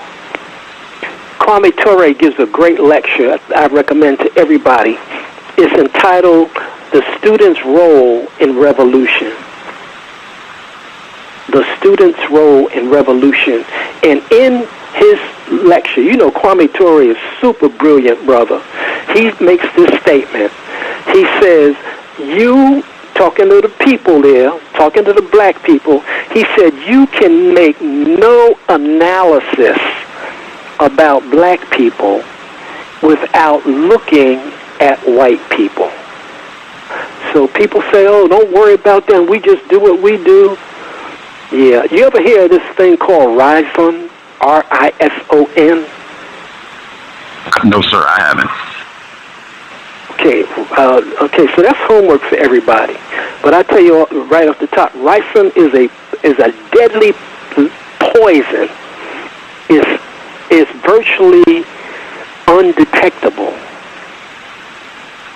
So if you don't know that somebody's trying to poison you, like I told you one time about the woman who was poisoning her husband with putting antifreeze in his Kool-Aid, and he was drinking this Kool-Aid and didn't know that he was slowly being poisoned. So you have to, in my estimation, you have to watch everything. You can't say, well, we're just going to do what we're going to do, and you don't know what your opponent is doing. Every team on every level, just about high school, college, pro, they all send a scout out to look at the other team. Every team, they hire a person to go out to scout the other teams. And the scout comes back and says, oh, they tend to do this, they tend to do that, they do this, this is what we should do, this is how we adjust. We should do this, we should do that. But we got our main offense, our main defense, but now we have to adjust.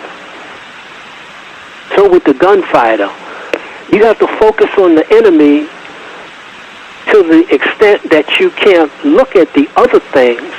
So that's why you hear me say, let's take care of the main problem, and we'll deal with these problems on the other side of the solution. Yeah, these issues are important. Yeah, they are important. We got to deal with some of them, but don't lose sight of the white dominator. Now, this national defense bill, I didn't hear whether it passed or not, where the military can actually round up people, they can arrest them, and put them in jail indefinitely, call you a terrorist, etc. So we're not watching that. We're just going to do what we do? Come on, man. You can't do that. You got to know what's up. You got to listen to the programs, find out what's going on, because it might be a clue in there to something that can benefit you. So that's the gunfighter. And so if that's incorrect, now somebody adjust it and tell me what the adjustment is. But you have to look at what the white dominators are doing. Wow. Outstanding metaphor, in my opinion. I wanted to throw in the ricin as a poison. I have seen it before, and I've seen it spelled R-I-C-I-N. As a toxin. That's the spelling that I spell it again. R-I-Z. R-I-C. C is in cat. Oh, okay. R-I-C-I-N. Okay. Mm-hmm. I hadn't seen it that way, but okay. Yeah, there was an attack in the Georgia area where they got 4 white males. This was in November around Thanksgiving, where they got these white males who were planning a ricin attack in all these cities with high concentrations of black people, where they were going to go. I think one of them, he had some military history and might have even worked with the CDC, but he had extensive knowledge about biological and chemical warfare. And these 4 white guys, they were going to go and do this attack in these 4 cities, and they all had high concentrations of black people, and they were going to use ricin in the attack. Yeah, that's how I found out about it, studying white people. That's how I found out about it. Oh, good. Beautiful. I wanted to make sure folks don't wait till last minute. We have a little less than 30 minutes in the program. If anybody that's on the line, I see other folks have called in. If y'all have questions, if you're on the talk shoe line, it's star 8 if you're on the talk shoe line. If you are on the free HD line, which is the 760 area code, it's star 6 if you have a question, star 6. You also, Dr. Kambon, you had a reminder where you wanted me to remind you about being purposeful life. You recall that? Yeah, I meant to send you that. Yeah, I meant to send you that quote. And the quote is from a book by Julia Stewart. I think it's a book of sayings and proverbs. And she says that everyone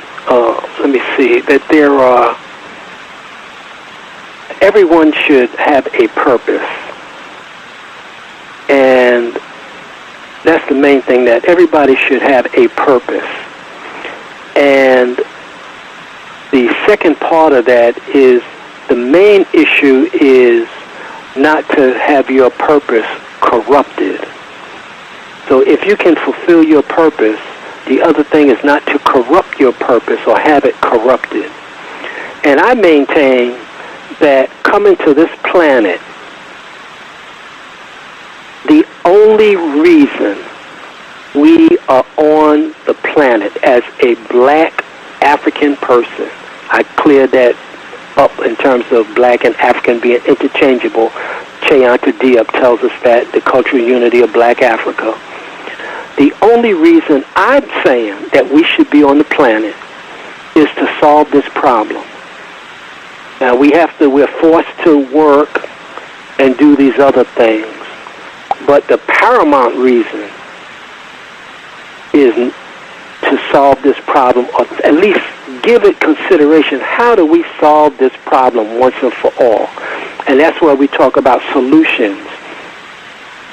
And people will say, well, that's impossible. This has been going on so long.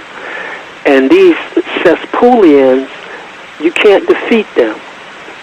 But I think that there are so many events that have unfolded over the years to show us that what was once impossible, it was impossible. Now it's possible.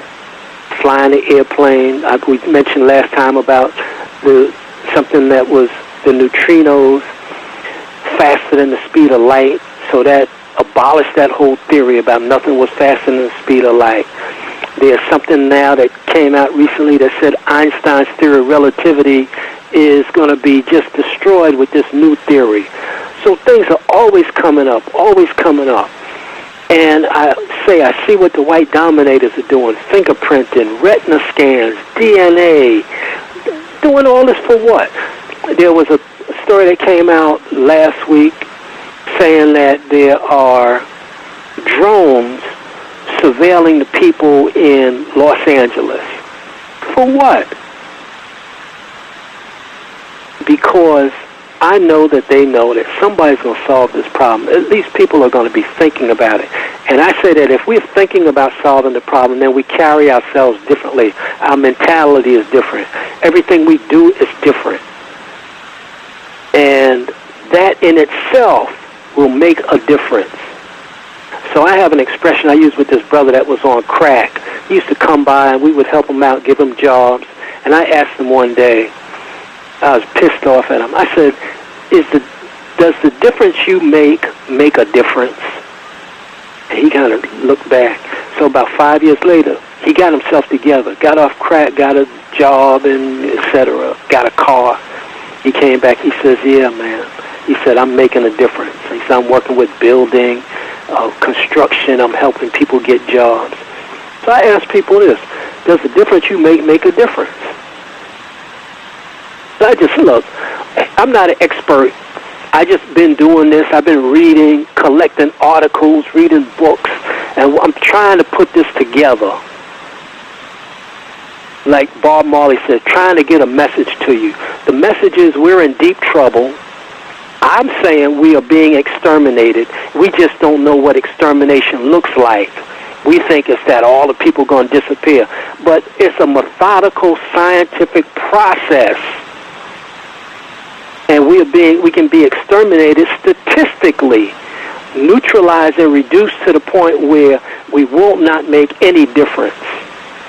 And they're doing it economically, they're doing it educationally, they're doing it psychologically, they're doing it through the biological chemical warfare. They're doing all of these are different methods to reduce the population. So if, let's say I'm absolutely wrong, and you change your behavior, you strengthen your mentality, you strengthen your psychology, you drop the white cultural horror days, you change your diet, you stop spending money you know you don't have, you stop going to the jive concerts, you stop looking at garbage on TV. So if you do all those things, you'll be a better person. P-E-R-S-U-N. So if I'm wrong, you really will not lose anything. You're not sacrificing anything. You're gaining. You're gaining yourself. And what the white dominators want to do, they want to destroy all your different selves. So let's say I'm wrong, but you do these things. Like they told you with Y2K, people were saving food and storing up and doing this and doing that, and it was wrong. So, but they still had all the things they needed in the event. So that's all I'm saying. I got an expression. The expression is, are you smart enough to be smart? And we have to admit, some of our people are not very smart. So you got to pick who you're going to talk with, who you're not going to talk with. Some people don't bother with. Some people you bring in. So I think, as I said in Duke Parents, the hope for our people rests with those between 28 and 34. 35, 36, 37, 38, 39 years old. They in the gray area. There's still hope for them. But a vast majority over 40 years old, not all, but a vast majority, forget about them. They're under lockdown. The research I cited, but Dr. Ahmed, A-A-M-O-N-D-T, said that we don't mature intellectually in terms of our ability to reason and think and be rational until we're 25. So I'm not writing the young brothers and sisters off, but a lot of them, they don't want to hear it. They're killing each other, and etc. So if they can get through the Klan minds, K-L-A-N, the Klan minds, get through all of that madness with sneakers and partying and getting high, subtle suicide activities, if they can get through that and get to 26, 27, 28, they got a shot. So I'm just asking people, look, think about what you're doing. How is it relevant to liberation? So let's look at the different cells with Nat Turner. I say we have all these different cells, C-O.W.S, and don't let things that are harmful to your cells enter your orbit. So let's look at Nat Turner, and let's say the highest point of each self is 100%. So what was Nat Turner's psychology? Relative, use the three words, relative, relevant, and relate. What was his psychology relative to liberation from under white domination? It was at 100%. Do you think Nat Turner was celebrating Christmas or the horror days? So what was his cultural aspect relative to black liberation? 100%. What was his economics? Well, he knew that he saw Africans enslaved working night and day for nothing and being brutalized. So he understood that. So his economics said, yo, we're not gonna continue to deal with this. We're gonna get out of this. So his economics was 100%. What was his education? Well, he understood. He stepped back and he looked at the situation. He reflected on it. And he understood it. That means that his education level relative to black liberation from under white domination was at 100%. The full statement is black liberation gets us from under white domination. I always short that to say black liberation from white domination. But it's black liberation gets us from under white terror domination. What was his health? His health was probably very low, given that he was eating or was forced to eat, stuff that was not good for him. So that was probably low. But his social self had to be 100% because he was able to articulate the need to get liberated from under white terror to all the other enslaved Africans, and they joined with him. What was his political self? You think that he was voting? Come on, man. His political self was black liberation, black liberation. So we start thinking black liberation, greet each other, black liberation. We want to get free. See, we want to get our liberation from under this madness. That's what we want. That's what we need. We need to get free so we can save ourselves. Dr. Clark has a book entitled, Can African People Save Themselves? The answer is yes, only through black liberation. And all those brothers and sisters who are jiving, just step to the side, put a sign over your head, I'm a jive Negro. Let us know so we won't mess with you. You won't take up our time. If you love death, just go to death. If you want to just go to church, pray, eat garbage, whatever you want to party, get high, go ahead. We've got the information to tell you, drop that garbage. But if you don't want to drop it, go ahead and do it. Go and do it because we don't need you. We don't want you. You're interference. You're interfering. You're messing up our team. You're going to make us lose. We don't want to lose. We know how to win. We know how to win. And what you all are doing, you're making us lose. And I don't like it. Wake up. We got the books. We got the lectures. We got the people that came here to tell us to drop this garbage. But we don't drop it. We keep doing the same stupid stuff. And I don't dig it.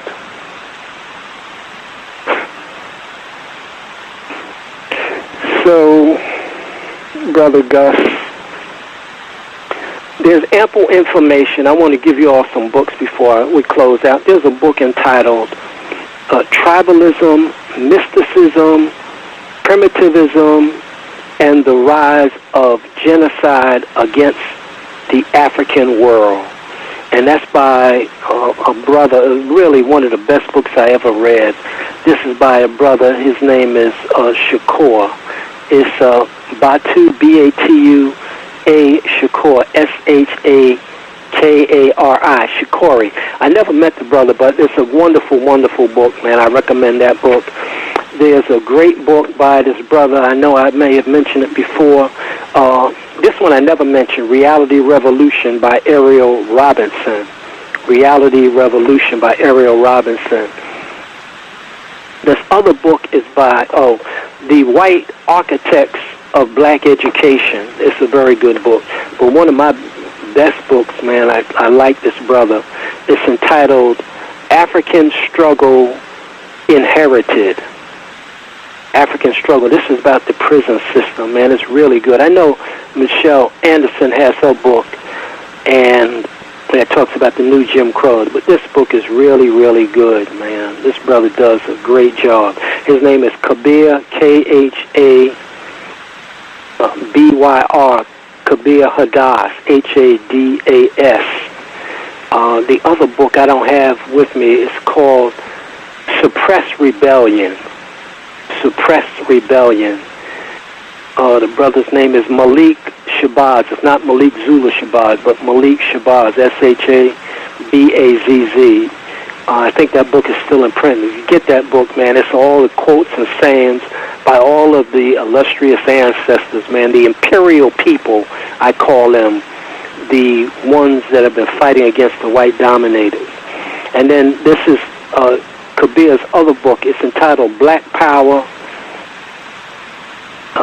Black Power, Destruction of White Supremacy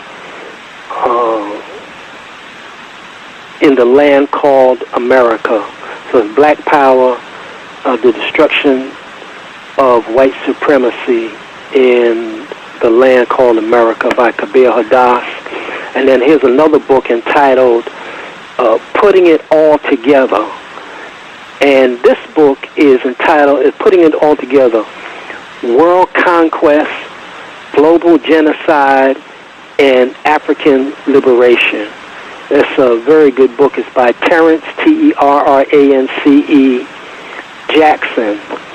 And, of course, there are other books, but you want to get these in your arsenal. And, of course, Who Needs the Negro, Countdown to Black Genocide. There's a book entitled Future Fast Forward, the Zionist Anglo-American Empire Meltdown. Oh, man, this is a powerful, powerful book. It's called Future Fast Forward. I think I heard this guy speak, and he had to go into hiding, man, after he printed this book. I don't remember the name of the guy, but you can check it out. It's a good book. We got all the information, man. And, you know, I was thinking today, man, I don't think I'm going to do any more discussions because I'm just like wasting my time. And we always got to ask people, oh, send us a contribution, send us a contribution. We got money for Whitey, you know, give him all kind of money.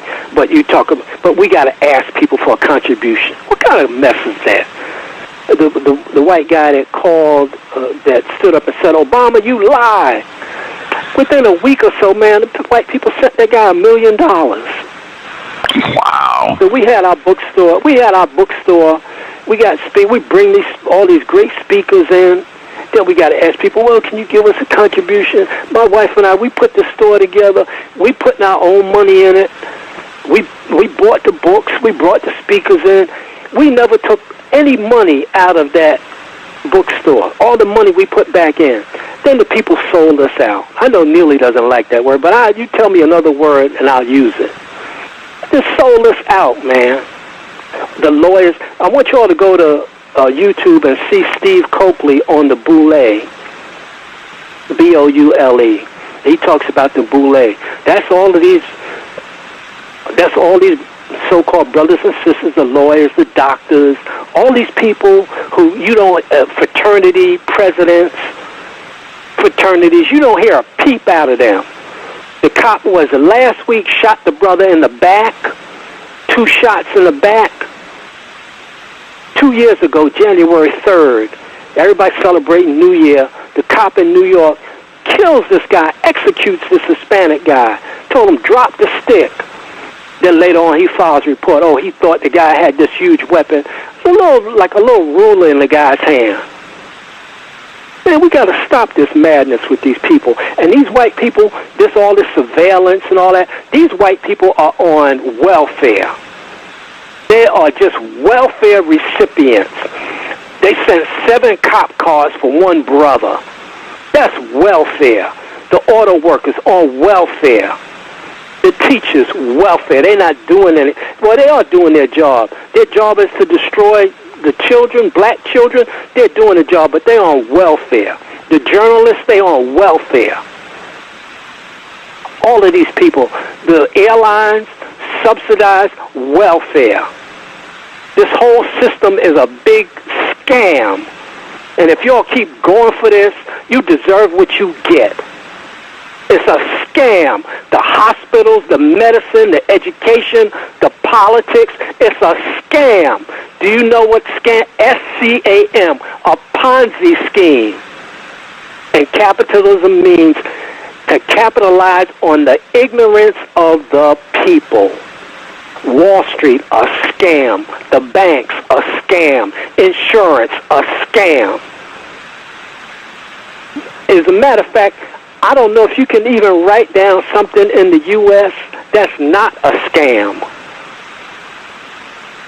So all you up-to-date, cosmopolitan, religious people, you are being scammed by the white terror dominators. And they measure how they're scamming you by all the movies. They just watch to see the movie sales. How many people going to the movies? Okay, the Negroes still go. What you going to see? Tyler Perry? Man, let me tell you something. When we get our liberation, a whole lot of Negroes going to have a lot to answer for. I'm telling you that. Don't let me get in charge. Because all this garbage you all are running now, no, that's coming to a screeching halt. When we get on the other side of the solution, then we're gonna look around, and we're gonna see what have you been doing to help us get free. That's the question. What are you doing, and what have you done? What are you doing now? How many contributions have you sent to this station, to Harambe, to Kiti, to all of these people who are doing all of this work on your behalf? While you sit around watching TV on your jumbo TV, eating hot dogs and hamburgers and just being a jive Negro. You don't want to hear nothing. Can't nobody tell you nothing about Jesus Christ. You don't want to hear nothing. You building these stupid churches, giving all your money to the white contractors while your people die. And you tell me something about these jive pimp Negro ministers. So I know if I was a young cat, 17, 18, or 19, I'll tell you what's up with them ministers. I'll tell you how we deal with them. And I'll tell you how. So, hey, either you do it, when we play ball, we choose up teams. See, we don't get no weak people on our teams, man. If we do, we try to conceal the weak people. But we shoot to see who's going to take it out. We say, shoot, you do or die. In Bed-Stuy, that's the expression, do or die. You make it, that's the do. You miss it, that's the die. So you do or die, man. So that's where I'm coming from. I don't pretend to be a professor. Later for that professor stuff. I'm telling you straight up. I'm from the block. I've been on the block. I've been around the block. Now I'm back on the block. Go and listen to Gary Bird's Back on the Block. I'm back on the block. I went to get their stupid education. I got their stupid education, but I got a real education. Now I'm coming back. They say, oh, go get your education and come back. So I went and I got the real deal. I peeped the white dominators. I peeped them. I'm one of the few brothers in the country came face to face with the reality of these white people. And I'm telling you, they are punks. They are ignorant. They got weapons and money. That does not make them elite. So stop dribbling over them. And we got the power. We got the power even without being healed. People that are strung out on drugs can come to a conclusion that, this is not right. And that's what we're saying. This is not right. And we know the difference between right and what's wrong. And this whole thing worldwide with these white dominators is crap. And I, for one, do not like it. So don't bring no garbage to me about something that's not directly related here and now to black liberation gets us from under white domination. Now, I don't know what you want. I don't know what you are doing, but I know what I am doing. I unplug as much as I can from these white people in their system. I try not to give them anything at all. If I got to buy clothes, I buy the cheapest clothes. Nothing I want to give them. They don't have nothing I want. Nothing I want. And they force us to get they own and control the electricity and the water. They force us. It's extortion. The whole thing is nothing but a scam to extort and exploit. And all the governments all over the world are the same. The Chinese, the Koreans, the Arabs, the whiteys in Europe, they're all the same. All the governments are destroying the people. And I don't like it. All the people on the planet are suffering behind this crap with these people. Are you Negroes ever going to wake up? Well, like Dr. Deagle said, you don't wake up, you deserve what you get, man. I come, I tell you, I try to be nice. I show you the books. I got the posters. I got the news articles. You all don't want to. You don't want to hear it. You don't want to change. Well, if you don't adapt, you don't change, then you die. That's the rule. You don't want to get with it? Okay, that's okay. But let us know, but don't come up in my face telling me that, oh, yeah, I'm really down with this, I'm really about that, and you don't want to give up nothing. You don't want to help support us. And like I said, all the people that's trying to help us, they all died. John Jackson was so disgusted with you black people. Renoco tells us so. He's so disgusted with y'all, man. He did all that work all these years, put his life on the line. You think y'all would send him a contribution to help him or just do something that's positive? No. He's busy partying, eating turkey and garbage, man. Destroying your children, not paying attention to your children. You don't want to deal with reality. That's what it is. You don't want to deal with reality. That's why y'all are into all this stuff. Now the new thing is, I'm going to be sovereign. What are you talking about, sovereign? There's no sovereignty on the planet Earth.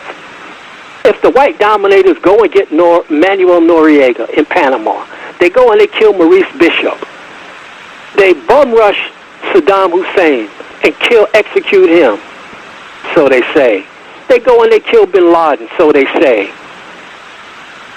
Julian Assange is fighting extradition to Sweden. It means it's an international prison. So we're in prison, and I say, I don't like being in prison, man. I didn't come to this planet to be a sucker. I didn't come here for that. So don't come and run no mess on me. Run it on somebody else. That is what I'm saying. And I hope that's explicitly clear. So I don't want to do any more programs. But, Gus, I deeply appreciate you, man, for letting me talk tonight. And I love the people. You can't tell, but I love the people. That's why my wife and I, we did what we did, man. We came, we tried to set this thing up, show an example. And not that we wanted to show an example, but we said, this is what we got to do. We got to try to get out of this system as much as we can. Then we had the temerity to open a bookstore in the black community. He said, why are you in the black community? Where else are we going to be? Bring information to you. Bring knowledge to you to help you live, to stay in the green zone, not stay in the death zone. Our people love death. Even this thing about our ancestors, I honor them. I honor them. But we got to get out of this death thing. We just stay in ancient Kemet and all that. Oh, that's good, man. But it's not solving the problem. That's the point. It's not solving the problem. Show me the evidence. We got to show me the evidence that what we're doing, that what you are doing, that this activity is moving us to solve this problem. Does this activity make the white dominators nervous?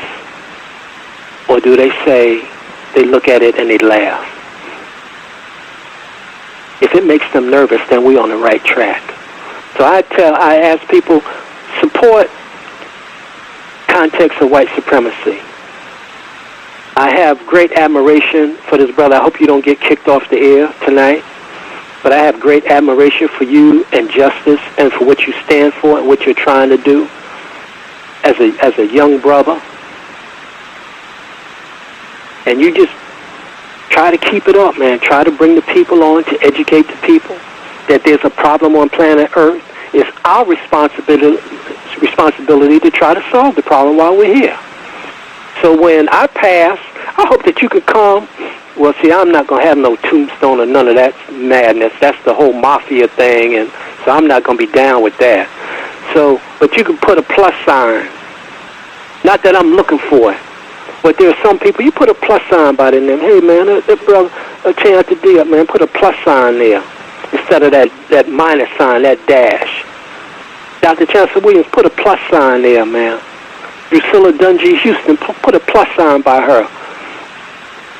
Paul Robeson, put a plus sign. Malcolm, George Jackson, Jonathan Jackson, Chairman Fred Hampton, put a plus sign. Geronimo Jajaga Pratt, put a plus sign. Robert Williams, Negroes with Guns, hey, put a plus sign there. They're going to put a plus sign by your name, or they're going to put less than, the symbol for less than. So, all right, brother. Are there any other questions? Man, I'm just thoroughly appreciative. Lots of folks listening in. We are at the 3-hour mark, but I just thoroughly appreciate you sharing the information. As I said at the very beginning, always setting the example and giving us a live illustration of being serious about resolving this problem. This is not a joking matter. This is not something to be half-hearted about. Dedication, serious dedication to a final resolution to the problem. It's just been a profound pleasure and honor to have you on the program. I've been taking notes. I hope people that are listening in have been taking notes as well. And visit the website, Kambon Kambon.org, KambonKambon.org. You can get books. I put the link in the chat room so you can visit abibtumikasa.com. They have ebook formats of many of his publications, abibtumikasa.com. Man, thank you so much for sharing some of your... I knew I had something for justice. There's a little book by Michael Wynn. That's MyChalWynnn, and it's entitled "The Eagles Who Thought They Were Chickens." It's just a little short book, but it's really a very, very good book. And a book for the young brothers is "The Amazing Adventures of Abiola," Abiola, I believe it is. Now, there are two books with that title. One is by Pete Seeger. That's not the one.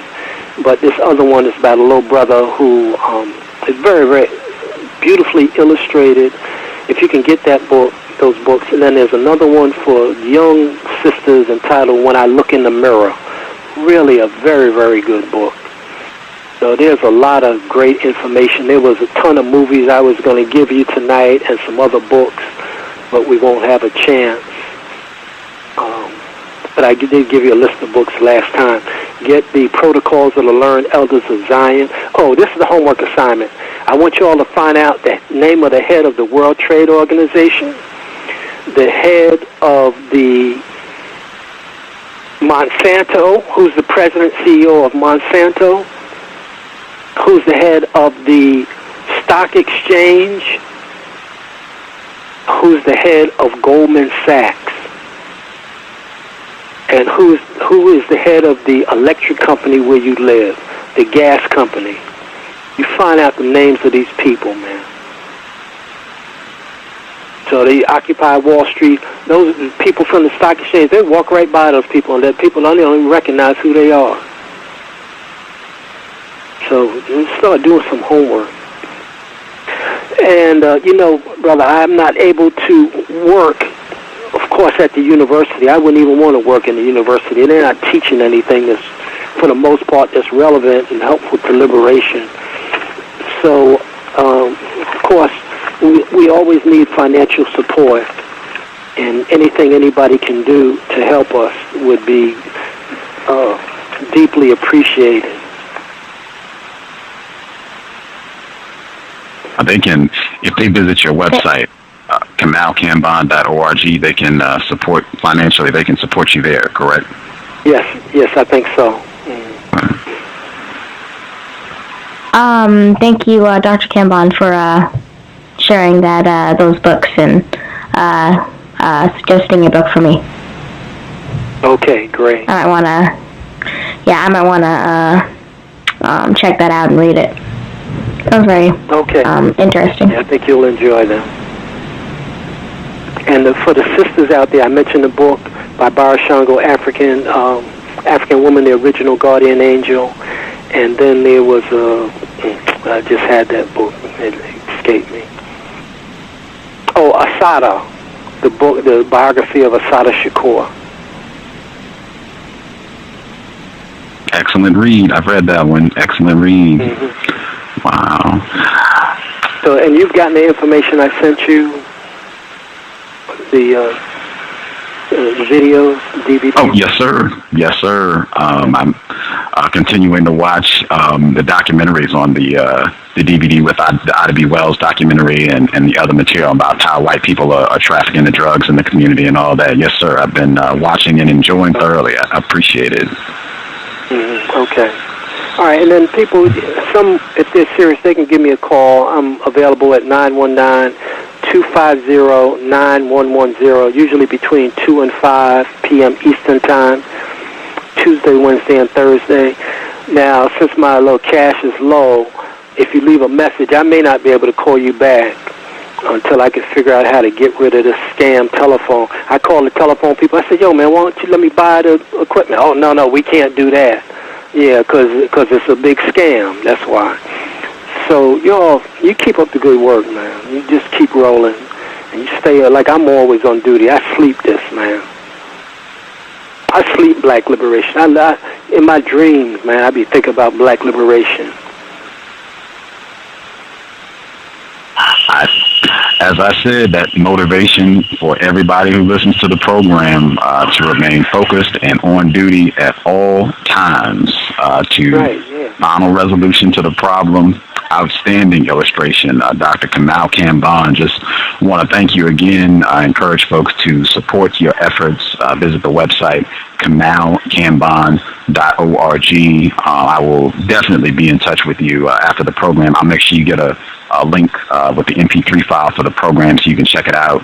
And I will definitely be in touch to share my thoughts on the information that you mailed. And just thank you again. Cannot thank you enough for sharing your time and wisdom with us, sir.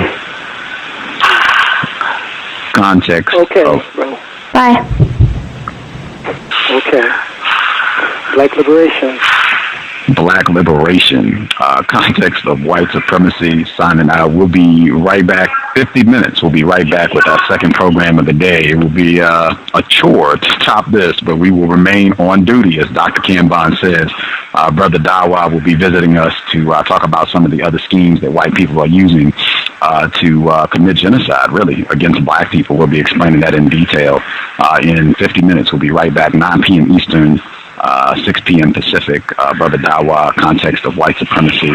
Thank you again, Dr. Kambon Kambon. Always a pleasure. And black liberation from under white terror domination as soon as possible. We'll play the sound clip again as we ride out.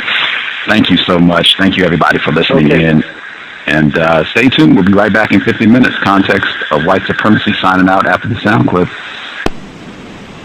Our people are very serious about not being very serious.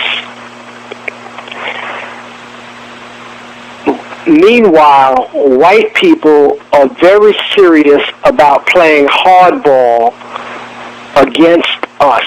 And this hardball is called genocide.